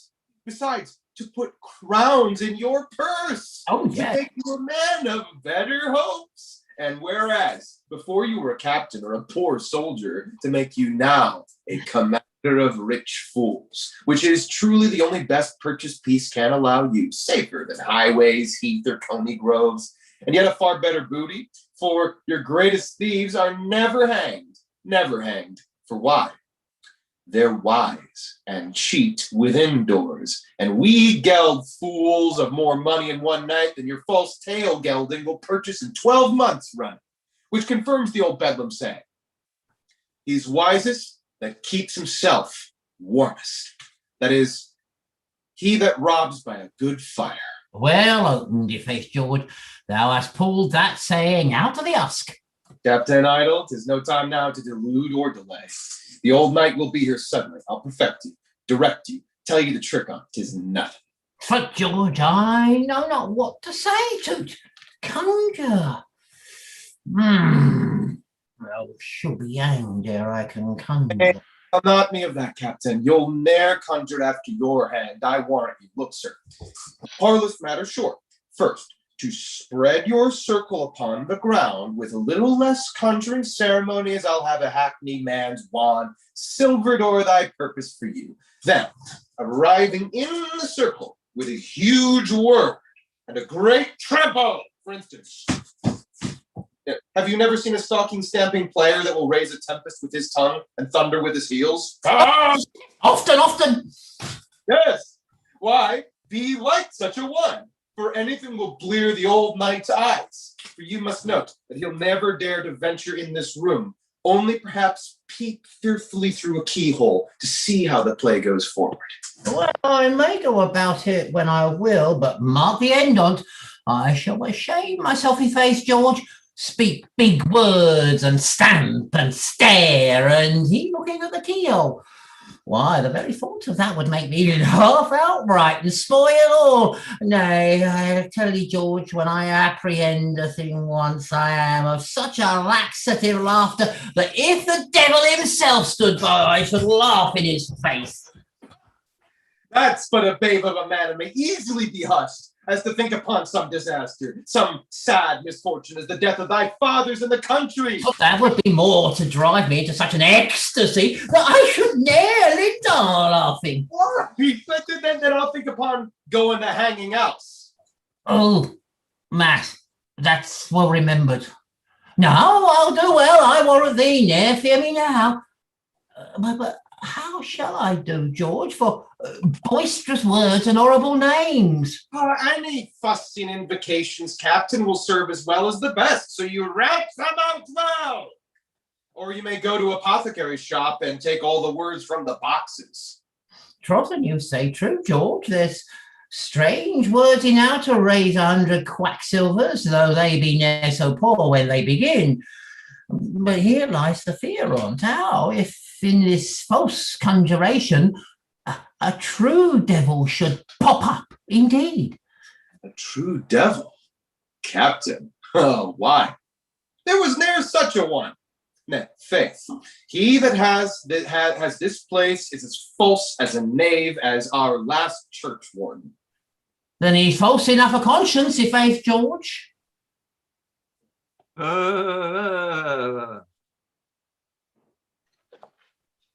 Good gentleman over the way, send your relief. Good gentleman over the way, good Sir Godfrey. He's come. Master, that's my kinsman yonder in the buff jerkin. A kinsman, that's my master yonder in the taffeta hat. Pray salute him entirely. Now, my friend. May I partake your name, sir? My name is Master Edmund. Master Edmund, are you not a Welshman, sir? A Welshman? Why? Because your master is a Christian name and Edmund is your surname? Oh, no, I have more names at home. Master Edmund Plus is my full name at length. Oh, cry you mercy, sir. I understand that you are my kinsman's good master, and in regard of that, the best of my skill is at your service. But had you fortune to be a stranger and made no means to me by acquaintance, I should utterly have denied to have been the man, both by reason of the act passed in Parliament against conjurers and witches, as also because I would not have my heart vulgar, trite, and common. I much commend your care therein, good Captain Conjurer, and that I will be sure to have it private enough. You shall do it in my sister's house, mine own house, I may call it, for both our charges are therein are proportioned. Very good, sir. What may I call your loss, sir? Oh, you may call it a great loss, a grievous loss. Sir, as goodly a chain of gold, though I say that wore it. How stayest thou, Nicholas? Oh, 'twas as delicious a chain of gold, kinsman, you know. You know. Did you know it, Captain? No, trust a fool with secrets. No, sir, he may say I know. His meaning is because my art is such that by it I may gather a knowledge of all things. Aye, very true. Oh, pox of all fools. The excuse stuck upon my tongue like shit pitch upon a mariner's gown, not to come off in haste. But lady, knight, to lose such a fair chain of gold were a foul loss. Well, I can put you in this good comfort on't. If it be between heaven and earth, knight, I'll hatch for you. Oh, a wonderful conjurer. Oh, aye, 'tis between heaven and earth, I warrant you. It cannot go out of the realm. I know 'tis somewhere above the earth. I know the earth than thou wouldst on. First, my chain was rich, and no rich thing shall enter into heaven, you know. And as for the devil, master, he has no need on't, for you know he has a great chain of his own. Thou say'st true, Nicholas, but he has put off that now. That lies by him. Faith, knight, in a few words, I presume that so much upon the power of my art that I could warrant your chain again. Oh, dainty captain. Harry, it will cost me much sweat. I were better go to 16 hot houses. Aye, good man, I warrant thee. Besides, a great vexation of kidney and liver. Oh, 'twill tickle you hereabouts, cousin, because you have not been used to it. No, have you not been used to it, Captain? Oh, plague of all fools still. Indeed, knight, I have not used it a good while, and therefore 'twill strain me so much the more, you know. Oh, it will. What plunges he puts me to, were not this knight a fool, I had been twice spoiled now. That captain's worse than the accursed that has an ass to his kinsman. It's what I fear he will drill it out before I come to it. Now, sir, to come to the point indeed, you see I stick here in the jaw of the Marshalsea and cannot do't. Tut, I know thy meaning. Thou wouldst say thou art a prisoner. I tell thee thou art none. How? None? Why, is not this the Marshalsea? Wouldst thou hear me speak? I heard of thy rare conjuring. My chain was lost. I sweat for thy release, as thou shalt do the like at home for me. Keeper. Sir? Speak. Is not this man free? Yeah, he's at his pleasure, sir. The fee's discharged. Go, I'll discharge them. I thank your worship. Now, trust me, you're a dear knight. Kindness unexpected. Oh, there's nothing to a free gentleman. I will conjure you, sir, till froth come through my buff jerkin. Nay, then there shall not pass with so little bounty, for at the first sight of my chain again, 40 fine angels shall appear to thee. 'Twill be a glorious show, i' faith, knight. A very fine show. But are all these of your own house? Are you sure of that, sir? No. What's he yonder talking with my wild nephew? Pray, hasn't he given good counsel? Who? He? Oh, he's a rare friend of mine. An admirable fellow knight. The finest fortune teller. Oh, 'tis he indeed that came to my lady's sister and foretold the loss of my chain. I am not angry with him now, for I see 'twas my fortune to lose it. By your leave, Master Fortune Teller, I had a glimpse on you at home, at my sister the widow's. There you prophesied the loss of a chain. Simply though I stand here, I was he that lost it. Was it you, sir? I'm my troth uncle. He's the rarest fellow. Has told me my fortune so right. I find it so right to my nature. But is God send it a good one? Oh, 'tis a passing good one, uncle, for he says I shall prove such an excellent gamester in my time that I shall spend all faster than my father got it. There's a fortune indeed. Nay, it hits my humour so pat. Aye, that will be the end of it. Will the curse of the bigger prevail so much that the son shall consume that foolishly which the father got craftily? Aye, aye, aye, twill, twill, twill. Stay. Turn over, George. June, July, here, July. That's the month. Sunday's 13, yesterday 14, today's 15. Look quickly for the 15-day. If within the compass of these 2 days there would be some boisterous storm or other, it would be best.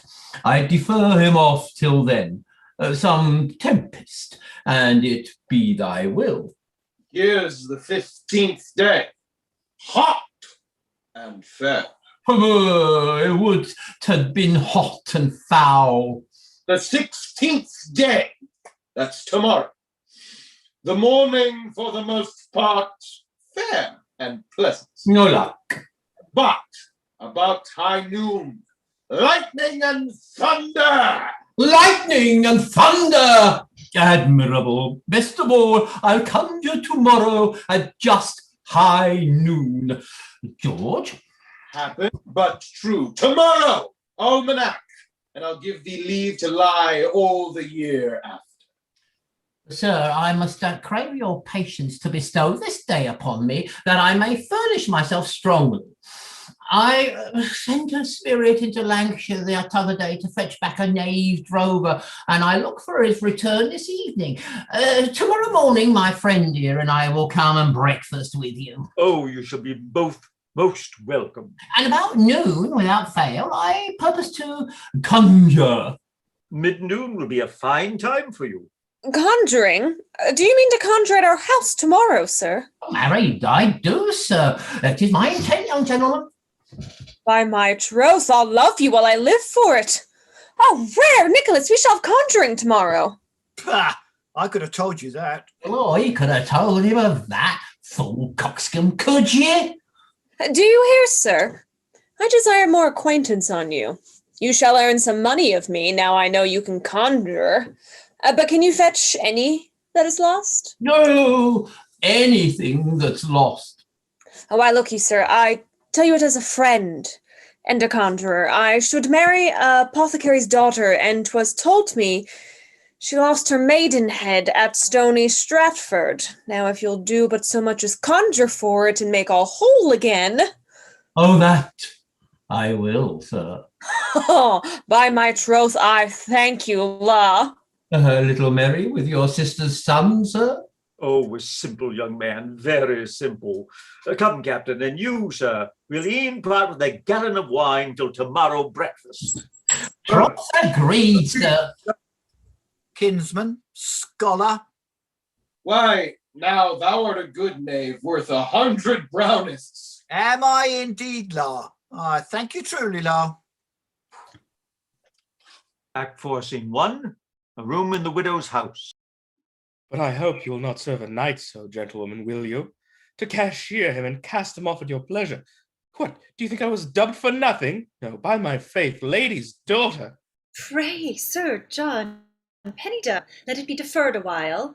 I have as big a heart to marry you as can have, but as the fortune-teller told... Talk to the fortune-teller. Would Derek have been his fortune 7 years ago to cross my love thus? Did he know what case I was in? Why, this is able to make a man drown himself in his father's fish pond. And then he told me moreover, Sir John, that the breach of it kept my father in purgatory. In purgatory? Why, let him purge out his heart there. What have we got to do with that? There's physicians to know that it cast his water. Is that any matter to us? How can he hinder our love? Why, let him be hanged now he's dead. Well, have I rid post day and night to bring you merry news of my father's death, and now... My father's death? Is the old farmer dead? As dead as his barn door, Mole. And you'll keep your word with me now, Sir John, that I shall have my coach and my coachman? Aye, faith. And 2 white horses with black feathers to draw it? 2. A guarded lackey to run before it, and pied liveries to come trashing after it?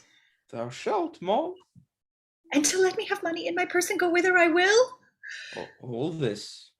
Oh, then come, whatsoever comes on it will be made sure together before the maids of the kitchen. Forcing two, another room in the widow's house. How now? Where's my brother, Sir Godfrey? Went he forth this morning? Oh, no, madam. He's above at breakfast with Sir Reverence, a conjurer. A conjurer?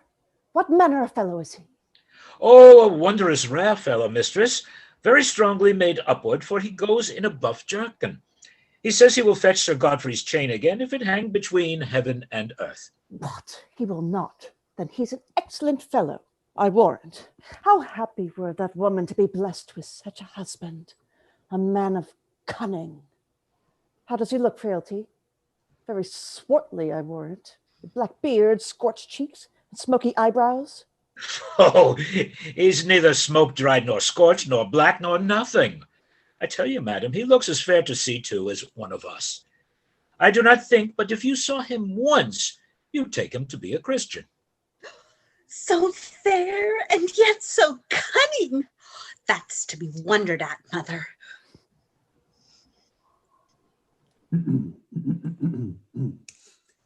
Bless you, sweet lady. And you, fair mistress? Hold. What do you mean, gentlemen? Why did not I give you your answers? Sweet lady. Well, I will not stick with you now for a kiss. Daughter, kiss the gentleman for once. Yes, forsooth. Oh, I'm proud of such a favour. Truly, la, Sir Oliver, you're much to blame to come again when you know my mind. So well delivered as widow could deliver a thing. But I expect a farther comfort, lady. Why, la, you now. Did I not desire you to put off your suit quite and clean when you came to me again? How say you? Did I not? Not the sincere love which my heart bears you. Go to, I'll cut you off. And Sir Oliver, to put you in comfort afar off, my fortune is read me. I must marry again. Oh, blessed fortune! But not as long as I can choose. Nay, I'll hold out well. Yet are my hopes now fairer. Oh, madam, madam! How now? What's the haste? Faith, Mistress Frances, I'll maintain you gallantly. I'll bring you to court, win you among the fair society of ladies, poor kinswomen of mine in cloth of silver. Beside, you shall have your monkey, your parrot, your muscat, and your piss. It will do very well. What? Does he mean to conjure here, then? How shall I do to be rid of these knights? Please, you gentlemen, to walk a while in the garden, to go gather a pink or a gillyflower. With all our hearts, lady, and Countess Favoured. Countess Favoured. Step in, Nicholas. Look, the coast clear. Oh, as clear as a cat's eye, sir. Then enter, Captain Conjurer. How like you the room, sir? Wonderful convenient. I can tell you, Captain, simply though it lies here, 'tis the fairest room in my mother's house. As dainty a room to conjure in, methinks. Why, you may bid I cannot tell how many devils welcome in it. My father has had 20 here at once. What? Devils? Devils? No, deputies, and the wealthiest men he could get. Nay, put by your chats now. Falter your business roundly. The fescue of the dial is upon the crisscross of noon. But oh, hear me, Captain. A qualm overcomes my stomach. Why? What's the matter, sir? Oh, how if the devil should prove a knave and tear the hanging? Oh, I warrant you, Sir Godfrey. Aye, nuncle, or spit fire upon the ceiling. Very true, too, for it is but thin plastered and quickly take hold of the lathes if he chance to spit downward too. It will burn all the boards. My life for yours, Sir Godfrey. My sister is very curious and dainty of this room, I can tell you, and therefore if he must needs spit, I pray desire him to spit at the chimney.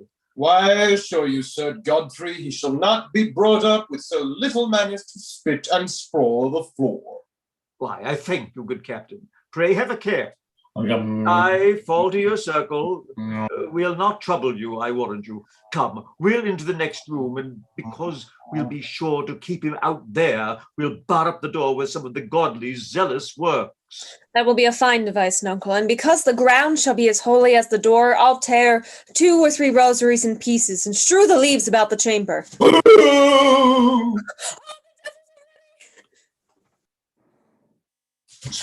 Captain, speak somewhat for shame. It lightens and thunders before thou begin. Why? When? Pray, peace, George. Thou make me laugh anon and spoil all. Oh, now it begins again. Now, Captain! Rambos Ragdion, poor, Colucandrion, noise, plois. Oh, admirable conjurer, he's fetched thunder already. Oh! Hark! Again, Captain! Veniamino, gaspois que, gosco thoteron, ombrois. Oh, I would the devil would come quickly. He has no conscience to put a man to such pain. Again. Flausti, capco pampus dragone, liluminus hodgepodge. Well said, Captain. So long a coming. Oh, I would have ne'er begun now, for I fear me these roaring tempests will destroy all the fruits of the earth and tread upon my corn. No, in the country. Gog-de-gog, hobgoblin, hunks, Hounslow, Hockley cum. Oh, brother, what a tempest in the garden! Sure, there's some conjuration abroad. 'Tis at home, sister. By and by, I'll step in, Captain. Nunk, rip Gaskins, epis, drop it! He drips and drops, poor man. Alas, alas. Now I come. Oh, Sophia, suit face. Out, conjurer, what wouldst thou with me? Oh, the devil's sister in the dining chamber. Sing, sister. I warn you, that will keep him out. Quickly, quickly, quickly. So. I'll release thee. Enough, Captain, enough. Allow us some time to laugh a little. There's shuddering and shaking by this time. And if an earthquake were in their kidneys. George, how wast? Did I do well enough? Would thou believe me, Captain? Better than any conjurer for here was no harm in this, and yet their horrible expectations satisfied. Well, you were much beholden to thunder and lightning at this time. It graced you well, I can tell you. Oh, if need say so, George. Sure, if we could have conveyed hither cleanly a cracker or fire wheel, 'thad been admirable. Blurt. There's nothing remains to put thee to pain now, Captain. Pain? I protest, George, my heels are sorer than a Wits and Morris dancers. All's past now, only to reveal that the chain's in the garden, when thou knowst it has been laid these 2 days. But I fear that fox Nicholas has revealed it already. Fear not, Captain. You must put it to the venture now. Nay, 'tis time. Call upon him. Take pity on him, for I believe some of them are in a pitiable case by this time. Sir Godfrey, a Nicholas kinsman. Foot, they're fast at it still. George! They're fast at it still, George. Sir Godfrey! Oh, is that the devil's voice? How comes he to know my name? Fear not, Sir Godfrey, all's quieted. What? Is he laid? Laid? And has newly dropped your chain in the garden. In the garden? In our garden? Your garden. Oh, sweet conjurer, whereabouts there? Look well about Bank of Rosemary. Sister, the Rosemary Bank. Come, there's my chain, he says. Oh, happiness, run! Captain Conjurer? Who? Master Edmund? Aye, Master Edmund. May I come in safely without danger, think you? So long ago, 'tis all 'twas as 'twas at first. Fear nothing, pray come near. How now, man? Oh, this room's mightily hot, in faith. So that my shirt sticks to my belly already. What a steam the rogue has left behind him. Oh, this room must be air, gentlemen. It smells horribly of brimstone. Let's open the window. Faith, Master Edmund, 'tis but your conceit. I would you could make me believe that in faith. Why, do you think I cannot smell his savour from another? Yet I take it kindly from you, because you would not put me in a fear in faith. My troth, I shall love you for this the longest day of my life. Oh, it's nothing, sir. Love me when you see me, when you see more. Amas, now I remember. I'll look whether he has singed the hangings or no. Captain, to entertain a little sport till they come, make him believe that you'll charm him invisible. He's apt to admire anything. You see, let me alone to give force to it. Go, retire to yonder end then. I protest, you are a rare fellow, are you not? Oh, Master Edmund, you know but the least part of me yet. Why now, at this instant I could but flourish my wand thrice o'er your head and charm you invisible. What? You could not. Make me walk invisible, man. I should laugh at that in faith. Troth, I'll requite your kindness, and you'll do it, good Captain Conjurer. Ay, I should hardly deny you such a small kindness, Master Edmund Plus. Why, look you, sir, it is no more but this, and thus, and again, and now you're invisible. Am I? Faith, who would think it? You see the fortune teller yonder at farther end of the chamber. Go towards him, do what you will with him. He shall ne'er find you. Say so. I'll try that, in faith. Ah! Who's that? Just me. How now, Captain? Who's that just me? Jostled you? I saw nobody. Say it was a spirit. Shall I? Maybe some spirit that haunts the circle. Oh, my nose! Again! Pray conjure them, Captain! Oh, troth, this is excellent! I may do any knavery now and never be seen. And now I remember Sir Godfrey my uncle, abused me to the other day and told tales of me to my mother. Troth, now I'm invisible. I'll hit him a sounder at the ear when he comes out of the garden. I may be revenged on him now, finally. Oh, I have my chain again, my chains found again. Oh, sweet captain, oh, admirable conjurer. Oh, what made you by that, nephew? Nephew? I hope you do not know me, uncle. Why did you strike your uncle, sir? Why, Captain, am I not invisible? Oh, good jest, George. Now you are not, sir. Why did you not see me when I did uncharm you? Not I, by my troth, Captain. Then pray you pardon me, uncle. I thought I'd been invisible when I struck you. So you would do it. Go, you're a foolish boy. And were I not overcome with greater joy, I'd make you taste correction. Correction? Push. Oh, neither you nor my mother shall think to whip me as you have done. Captain, my joy is such I know not how to thank you. Let me embrace you, hug you. Oh, my sweet chain. Gladness he makes me giddy. Rare man. 'Twas just in the rosemary bag, as if one should have laid it there. Oh, cunning, cunning. Well, seeing my fortune tells me I must marry, let me marry a man of wit, a man of parts. Here's a worthy captain. And 'tis a fine title, truly, la, to be a captain's wife. A captain's wife. Oh, it goes very finely. Beside, all the world knows that a worthy captain is a fit companion to any lord, then why not a sweet bedfellow for any lady? I'll have it so. Oh, mistress, gentlemen, there's the bravest sight coming along this way. What brave sight? Oh, one going to burying and another going to hanging. A rueful sight. Swift captain, upon my life the corporal's coffined, and old Skirmish the soldier going to execution, and now 'tis full about the time of his waking.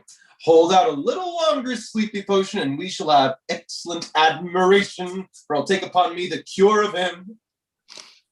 Act 4, Scene 3, the street before the widow's house.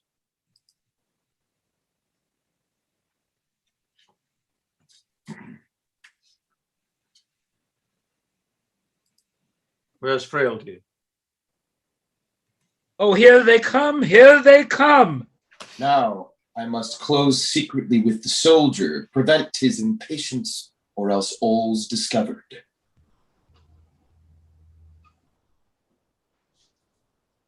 Widow? A widow? I'm sorry, where are we? Oh, lamentable seeing! These were those brothers that fought and bled before our door. What? They were not, sister. Look to it. I'll pick your tribune else. Mum, gentles all, vouchsafe me audience, and you especially, Master Sheriff. Your young man is bound to execution because he has wounded this that now lies in this coffin. True, true. He shall have the law, and I know the law. But, under favor, Master Sheriff, if this man had been cured and safe again, he should have been released then. Why make you question of that, sir? That I release him freely, and will take upon me the death that he should die if within a little session I do not cure him to his proper health again. How, sir, recover a dead man? That were most strange of all. Sweet sir, I love you dearly and could wish my best part yours. Oh, do not undertake such an impossible venture. Love you me, then for your sweet sake alone, I'll do it. Let me entreat the corpse to be set down. Bearers, set down the coffin. This were wonderful and worthy Stowe's chronicle. I pray, bestow the freedom of the air upon our wholesome art. Mass, his cheeks begin to receive natural warmth. Nay, good corporal, wake betime, or I shall have a longer sleep than you.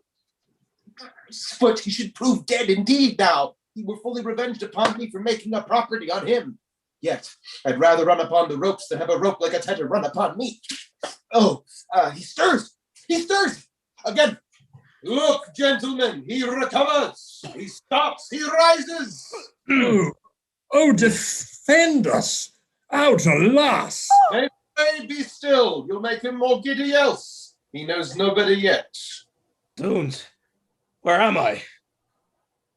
Covered with snow? I marvel. Nay, I knew he would swear the first thing he did as soon as he ever came to life again. Foot hostess, some hot porridge. Oh. Lay out a dozen of faggots in the moon parlor there. Lady, you must needs take a little pity of him, faith, and send him into your kitchen fire.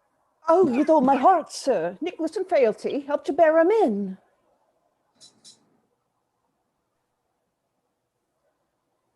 Nicholas, you're muted. Sorry. Bear him in, quoth they. Pray call out the maids. I shall ne'er have the heart to do it, indeed, la. Nor I neither. I cannot abide to handle a ghost of all men.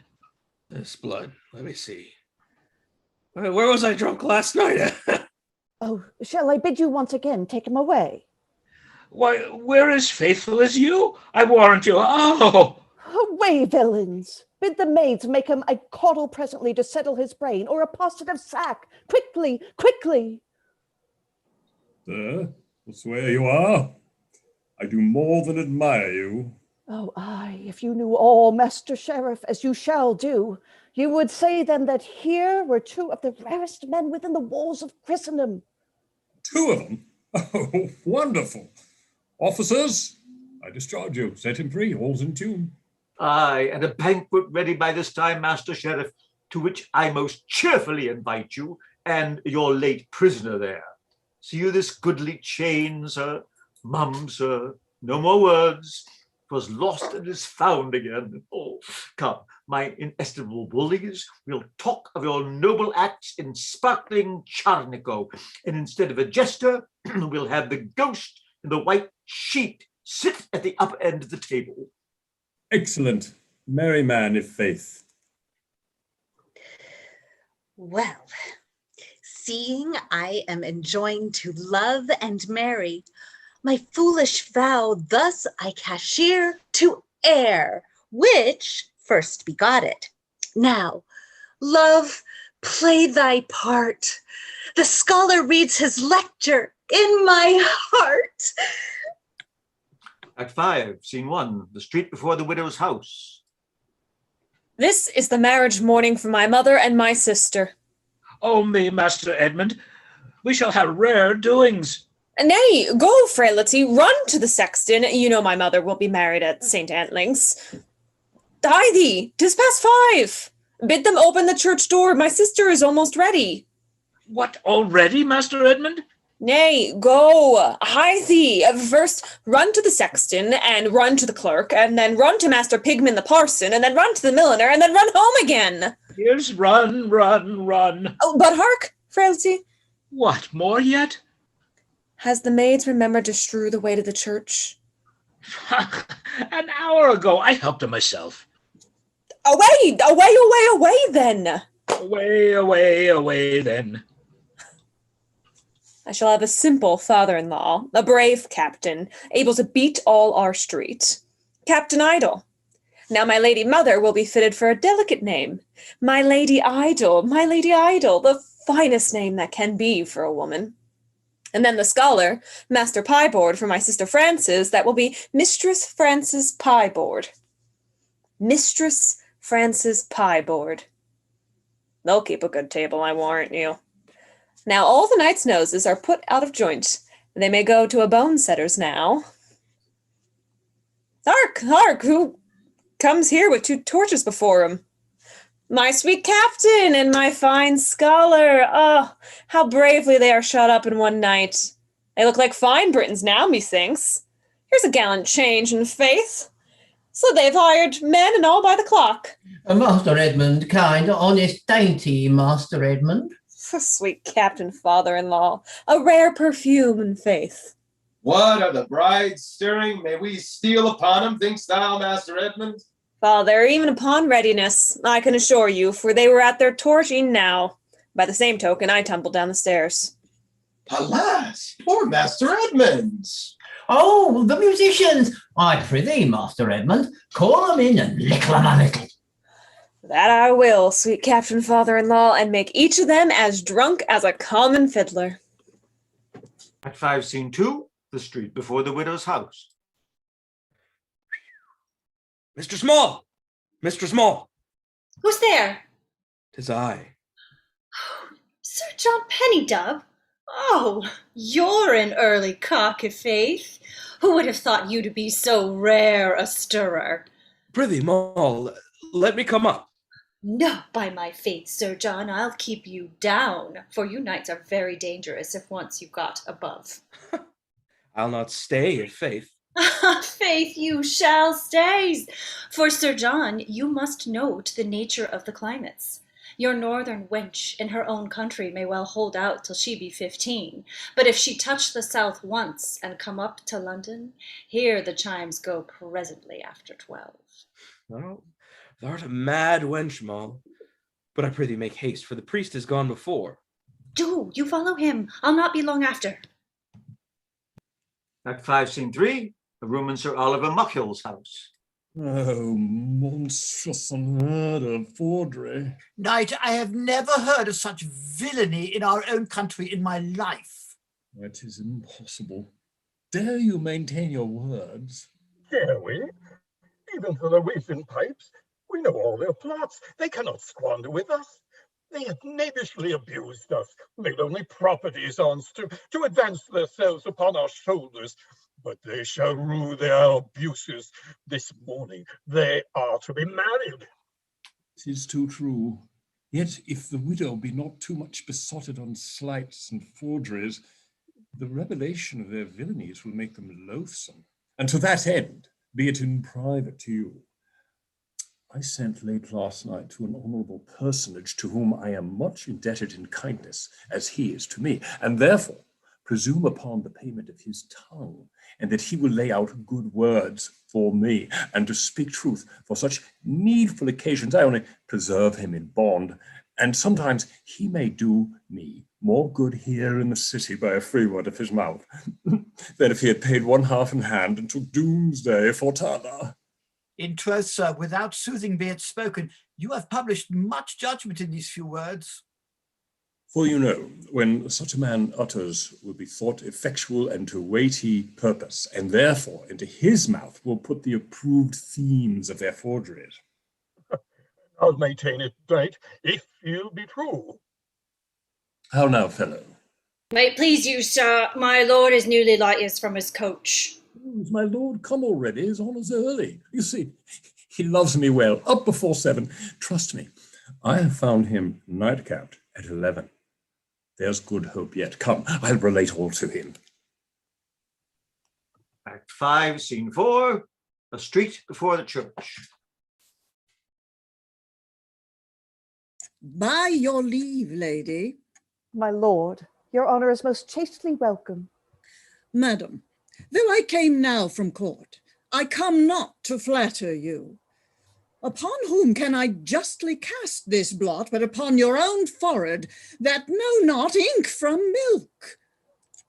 Such is the blind besotting in the state of an unheaded woman that's a widow, for it is the property of all you that are widows, a handful excepted, to hate those that honestly and carefully love you to the maintenance of credit, state, and posterity, and strongly to dote on those that only love you to undo you, who regard you least are best regarded, who hate you most are best beloved.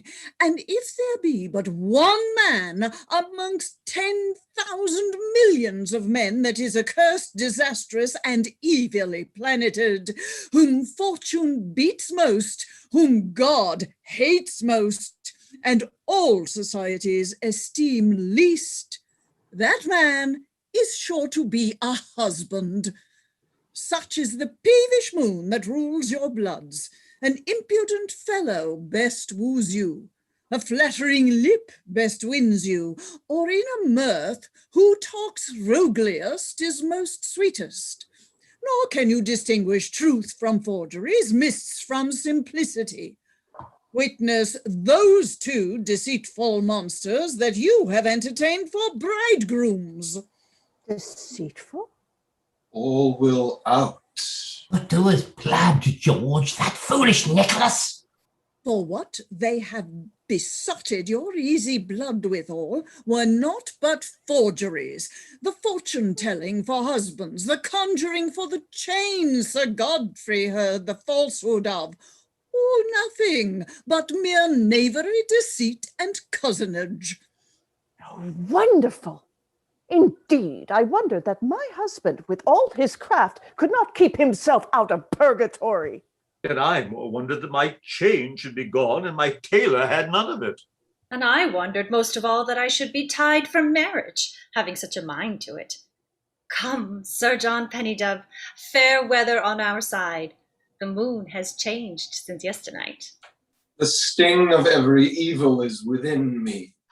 And that you may perceive I feign not with you, behold their fellow actor in these forgeries, who full of spleen and envy at their so sudden advancements, revealed all their plot in anger. Base soldier, to reveal us! Is it possible we should be blinded so and our eyes open? Widow, will you now believe that false which too soon you believed true? Oh, to my shame, I do. But under favour, my lord, my chain was truly lost and strangely found again. Resolve him of that, soldier. In a few words, knight, then, thou art the arch-skull of all. How, sir? Nay, I'll prove it. For the chain was but hid in the rosemary bank all this while, and thou gotst him out of prison to conjure for it, who did it admirably, fustinely. But indeed, what need any others when he knew where it was? Oh, villainy of villainies! But how came my chain there? Well, truly, large indeed, La. He that will not swear but lie, he that will not steal but rob, pure Nicholas St. Tontlings. Oh, villain!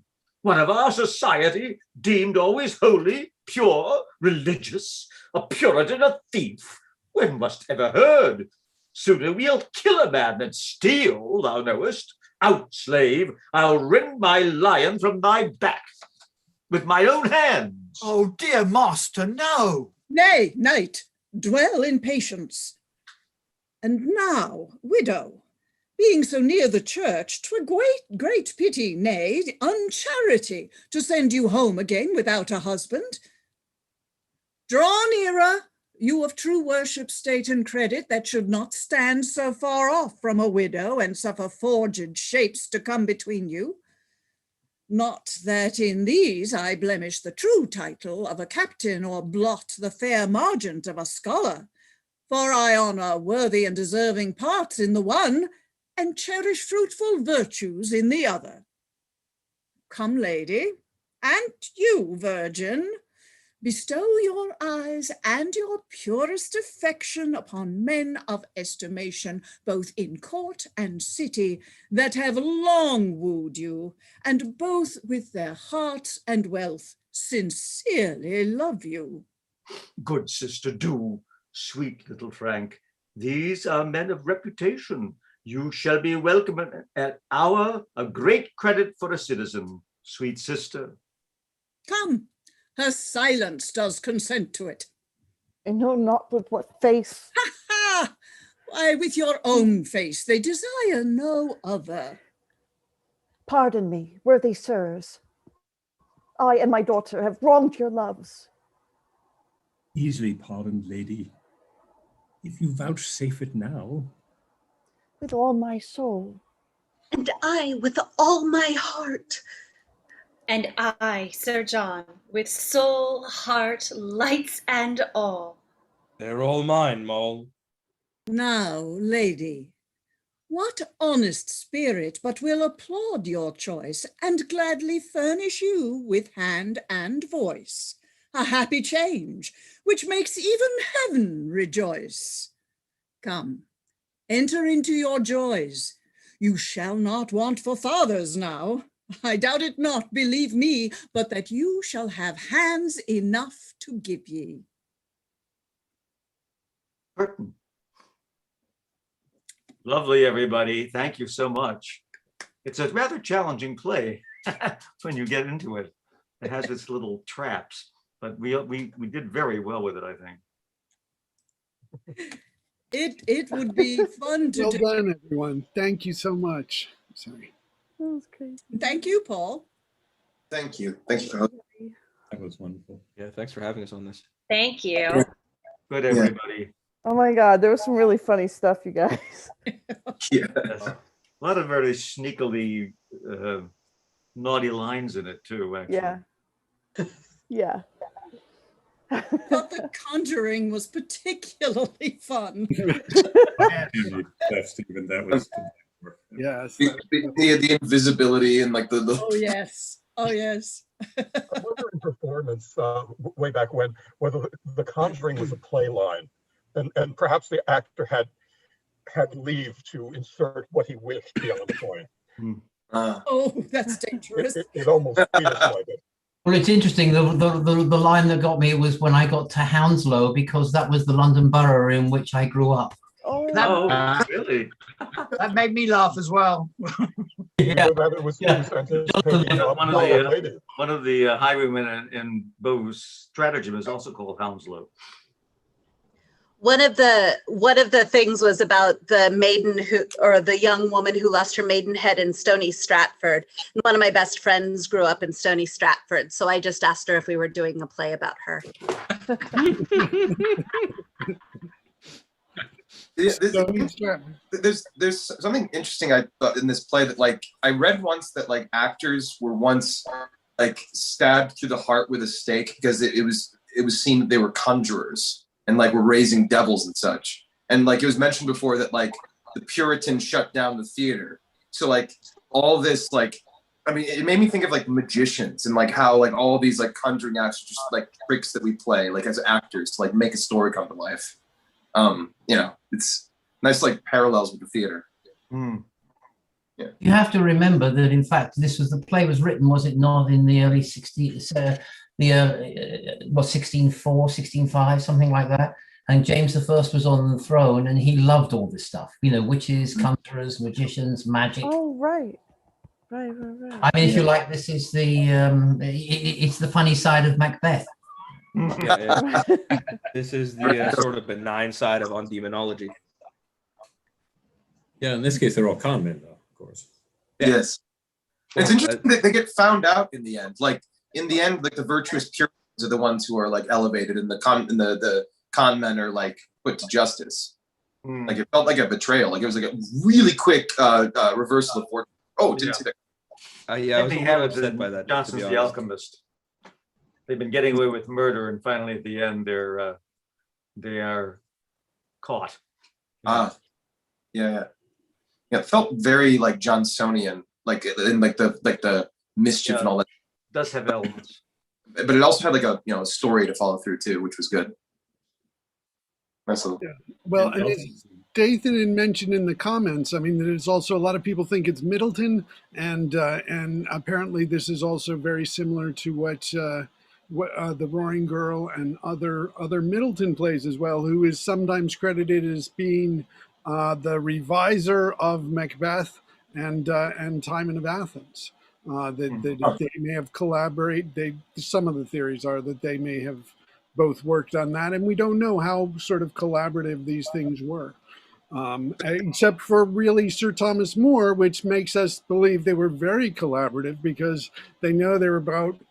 I mean, it's like Shakespeare's hand D, you know. So they're like at least 4 authors they have for this one, and we are doing reading of it on Saturday, and we are still looking for readers. So if you're available Saturday at 1, just let me know about that. But excellent job, everyone. Thank you so much. It was really great to get to find out about this play that I'd never really known before, other than by name. So thank you, Dave. It's nice, Paul. Thanks for having us. Yeah, and thanks, Love, for the notes and the script. Yes, thank you. Buddy, it's been a lovely time as always, but I've got to run. Have a good night. All right. Good night. Bye. Be in touch with everybody soon. Yes, because there's other ones coming up. I don't know what I'm doing May 8th, but May 15th we will have Asher and David will be doing Merchant of Venice. And then the 22nd, of course, another one that I don't know, Perkin Warbeck. So I'm very curious about that one.